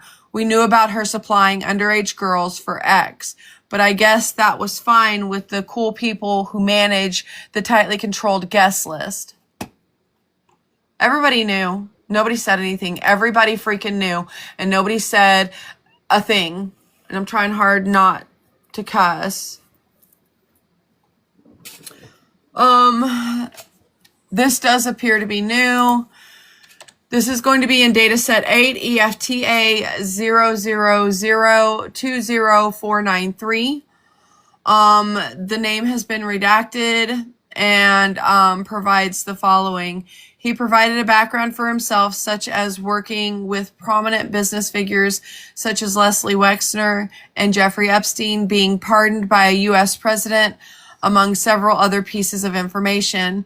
Blank found Blank online and reached out, as she is a victim of Epstein, and she has been in contact with hundreds of other victims. Hundreds! Not the measly little 35 that they brought. Hundreds. There were thousands, if not tens of thousands, of victims across this entire criminal enterprise that they had going. She is trying to publish a book. Blank knew about criminal activity which happened in multiple states, on airplanes, etc. Blank claimed there were films of men who were recorded. These men are prominent figures such as Epstein, President Bill Clinton, and President Donald Trump. Maxwell is also on the tapes. We know she's on the tapes. We know she lied her ass off during that proffer. We already know. We know.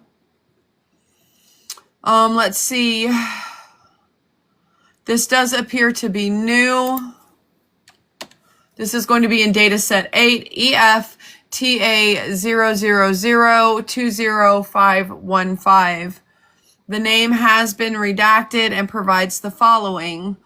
Blank was calling from the United Kingdom. He stated he worked in New York from 2015 to 2017 for blank blank. Blank was a blank who acted as a blank after witnessing some financial irregularities. The CEO of Cantor Fitzgerald, Howard Lutnick, was Jeffrey Epstein's neighbor, and he believes some of the suspicious financial activities could be related to Epstein's case. Blank says that BGC does a huge amount of charity work relating to 9/11 because Cantor Fitzgerald lost many employees that day, but he thinks the charity day is fraudulent. Blank has documentation he is willing to provide to the FBI to back these claims. Blank claims that Cantor Fitzgerald blank causing him to have a heart attack blank and 7 subsequent hospitalizations. He has also submitted this documentation to the Internal Revenue Service. I mean, I believe it, the stress.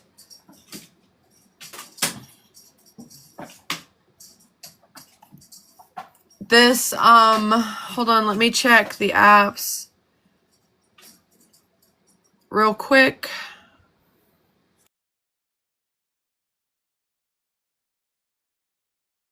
We are still sitting at 275, guys. But we're doing great. Let's keep it going. Let's help out Boogie. Let me see. Hold on. Here we go. Yep. Let's keep helping out Boogie. Let's see. This does appear. Oh no, I'm sorry. This is the same one as before for the dog walking job. This one does appear to be new. This is going to be this is going to be from dataset 9, EFTA 000998812, received March 8th of 2021. All right, guys, we're down to 255.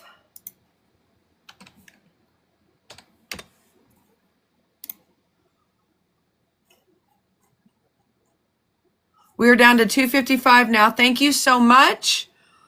That was Virginia. Thank you so much for helping Boogie out. We truly appreciate it.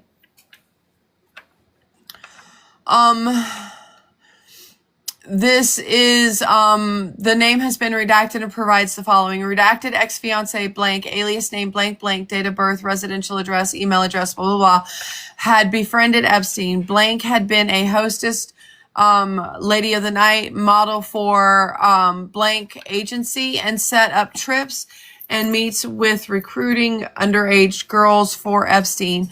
Blank believed she had 2 websites set up under her alias name where she would seek arrangements and had herself as an escort on blank and blank websites. Blank believed blank had mouth copulation with Epstein for $10,000. Wow. Is that the going rate? Blank stated blank had all her emails saved of her getting arrangements made for Epstein with underage girls, as well as many other things she had done for him. Blank told blank an attorney representing some of the girls had contacted her wanting her help, but she declined to help. Blank had the URL links and would provide them if needed. I told you guys they had a whole website set up where they could go and look at the pictures of all of the horrible things that they did to these kids, and people could pay to get access to that, just like the dark web. Just like a Silk Road type setup. It's just so disgusting. Okay, this does look new. It does appear that they left her name in here at one point, so I am going to just say victim or blank as usual. If you want to go look it up yourself, you can.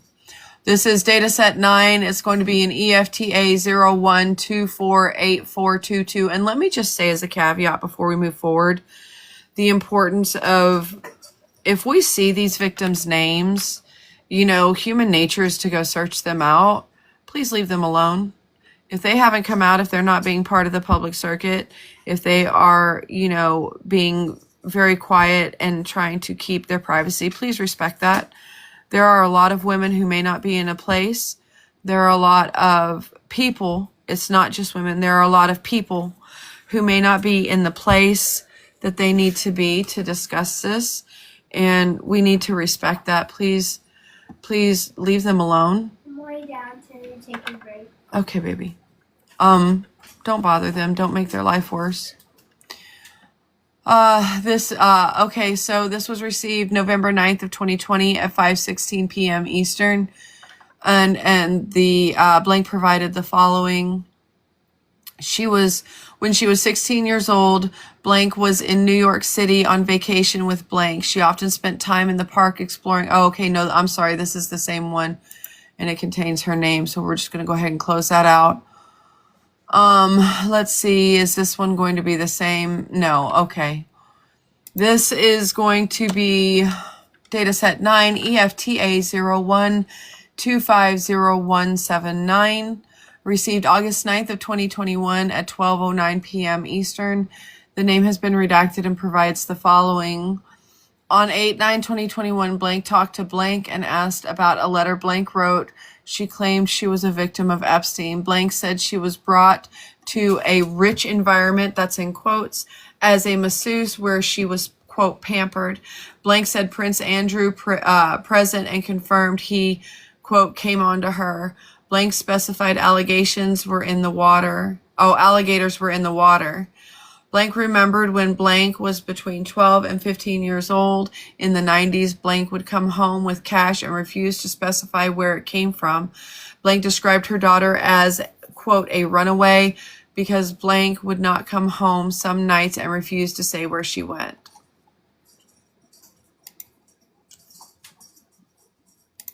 Let's see. This is going to be...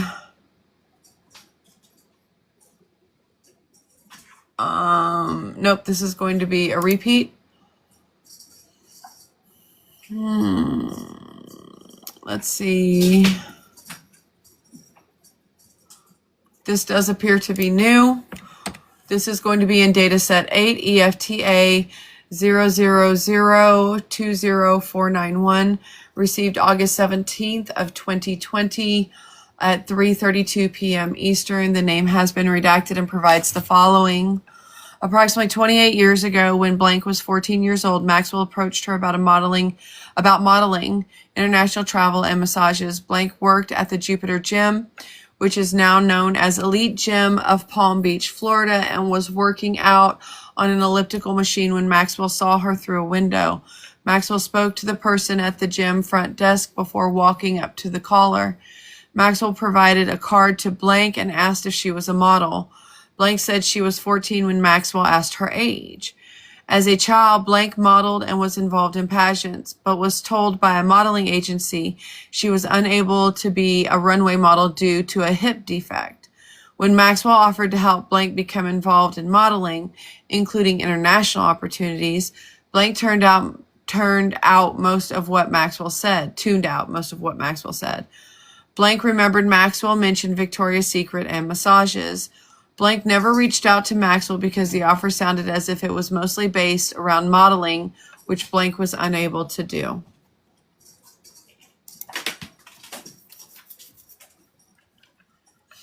Let's see. This does appear to be new.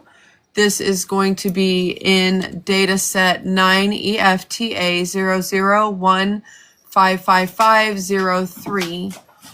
Received August 10th of 2020, 11:20 p.m. Eastern. It was from an anonymous female who reports the following. Anonymous reported her father, Blank, residing in Tarpon Springs, Florida. An attorney, was a former recruiter for Epstein. Anonymous stated she and her 5 siblings were, quote, sold throughout their entire childhood. And Anonymous stated she met Epstein when she was 4 years old. 4 years old. Around the time Ghislaine was around. Anonymous was given Blank in order to make her appear less credible. Anonymous stated her father, blank. Anonymous reported she is now 28 years old and she cannot do it anymore. While growing up, they blocked all of that out. Is currently attempting to get full custody of Anonymous's child, but Anonymous fears he will be trafficked as well. It must be her father. Anonymous's child has already made reference to Blank and, quote, I don't want monsters to come in my room, end quote. Anonymous reported her siblings would never come forward with the information and Blank. Anonymous often blacked out as a child and stated some of her memories were unclear. Anonymous is potentially willing to provide additional information in person. Anonymous noted that she was the one to take the photograph of Prince Andrew and Blank in 2001. Anonymous formerly went by the name Blank. So for those of you asking where some of these parents were, some of them were unaware. Some of them were participants. And they sold their kids. All right, guys, we have 1, 2, 3, 4, 5, 6 more to go before we take a break for the afternoon.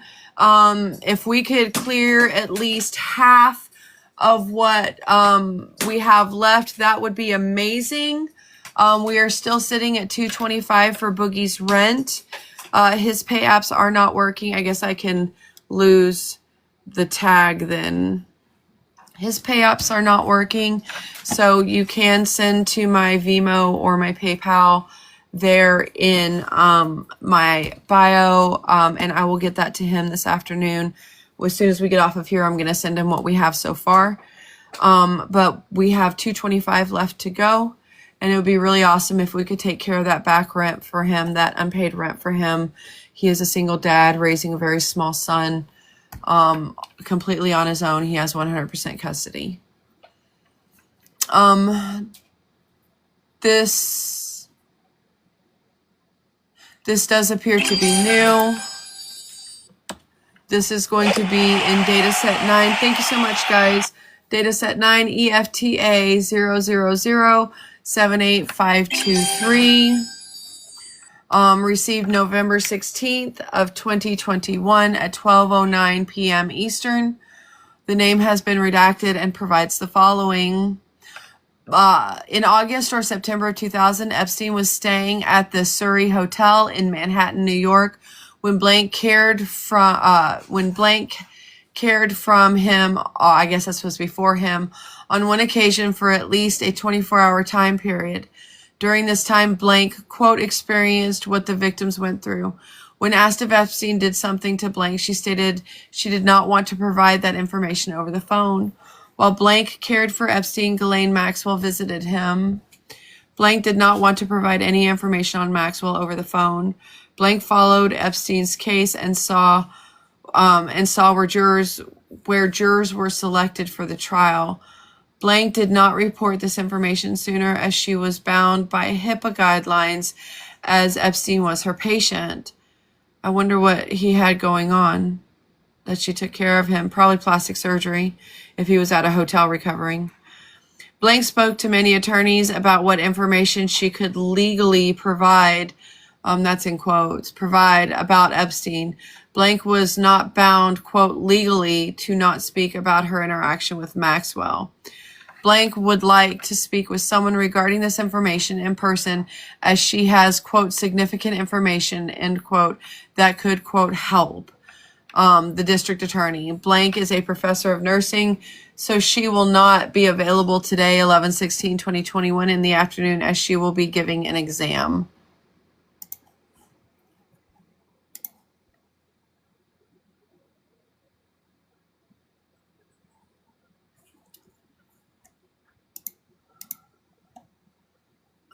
Let's see. This appears to be the same.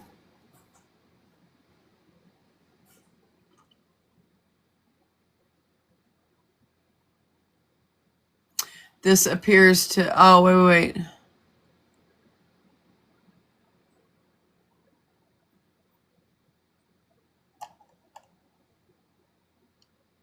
Okay, nope, this is the same.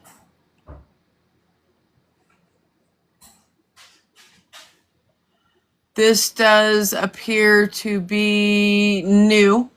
This is going to be dataset 9 EFTA 00152984. And it is received October the 9th of 2020 at 7:22 p.m. Eastern.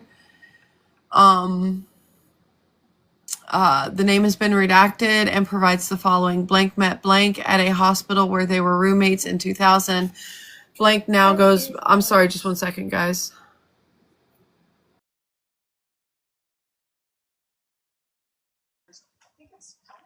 Everybody power tap until the end of the live.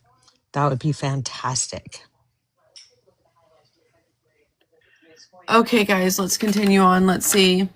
Last year in 2000, around Christmas time, Blank invited Blank to a party on Palm Beach Island, Florida. Blank believes the house belongs to Epstein. Before the part, Blank took Blank to meet Bobby Cox.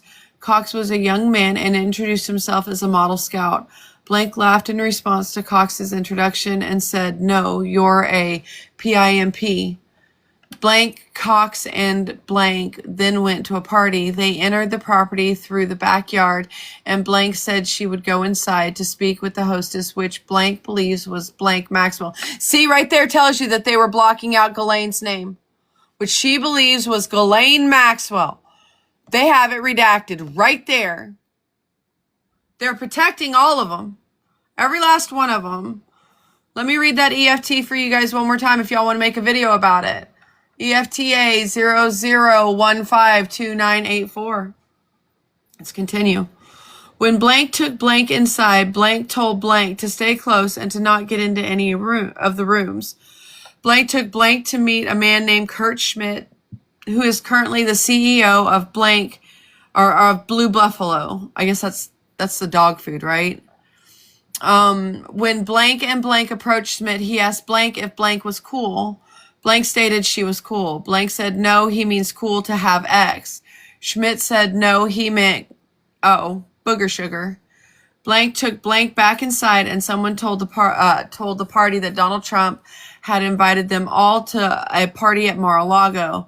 Blank told Blank she wanted to go, but Blank told Blank it wasn't that kind of party. It was for ladies of the night. Blank hasn't spoken to blank since 2002.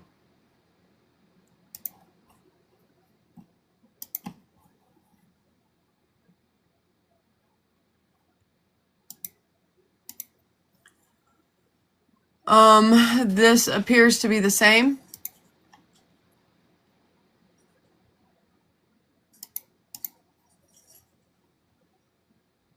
Okay, this does appear to be new, and it will be our last one for this session. We will be back this afternoon at probably between 7:30 and 8 to do our Saturday night. And Saturday nights, we'll just kind of let it run until I'm exhausted or my mods are like, yo, and they need to go. And we'll continue reading through these because I found a whole nother bevy of intakes from victims. You know, I thought we were really short on the last one, even though it seemed like a lot. But we've found even more ones that we can't find in the files where they did anything with it. Like, it's just so disgusting.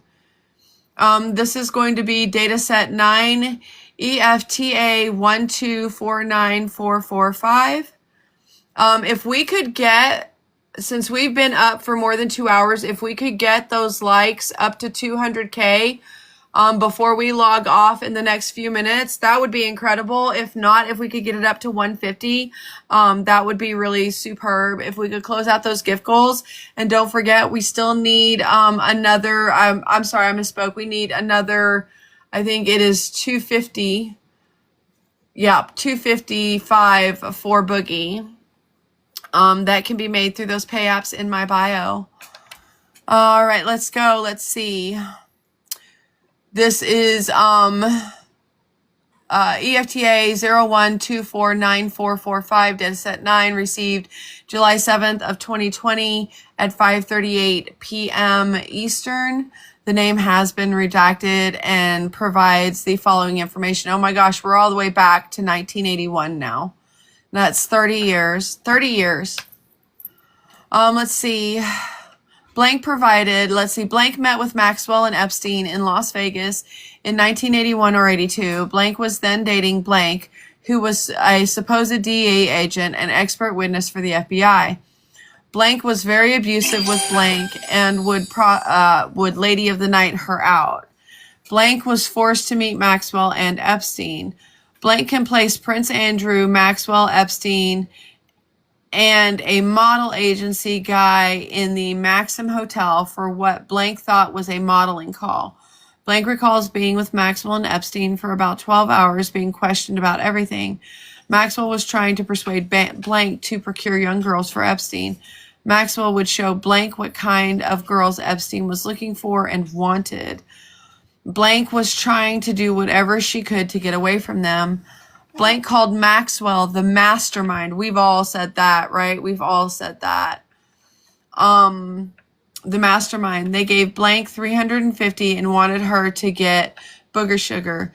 Blank went back to her apartment where Blank was, and she told him she did not want to go back there. Blank gave Blank the money. Blank eventually got away from Blank. All right, that's the last one for this session. We still have about 94 more to go through. Please do remember that if you are going to contribute, you don't have to contribute just during this live. I will send Boogie what we have so far. Thank you so much for hitting that gift goal. I will send Boogie what we have so far. And then, of course, this evening, whenever we come back in, we will continue to raise that money. Boogie has been here every single day modding with us. He is a really great guy. He came to me as a mod whenever I was going through everything with Joe Redden, the older millennial, and they were attacking my kid and everything. He kept my lives as a safe space and got rid of the people who were attacking me. He has been a comfort for me and a support for me through all of that. And so, helping him, he's just a really good guy. He's just an incredibly amazing guy. So if you can help, I know times are really tight, but if you can help, we are still trying to raise about $255 for his rent that is past due to try and help him. Those pay links are in my bio, and we will be back between, like I said, 7:30 and 8. If you do not follow me, go ahead and hit that follow button if you want to know when I am live to watch these raw reviews of the Epstein files. And of course, as always, over on the Tube of You, I do have the rebroadcasts that are being posted as much as I can find the time to post them, so you can see our previous lives there. Thank you so much, everybody, for joining. Thank you, Tanya. Thank you to the mods for foregoing their gifts today to make sure that Boogie gets all the help we can give him. And we will see you guys in just a few hours. Have a good day, everybody. Have a good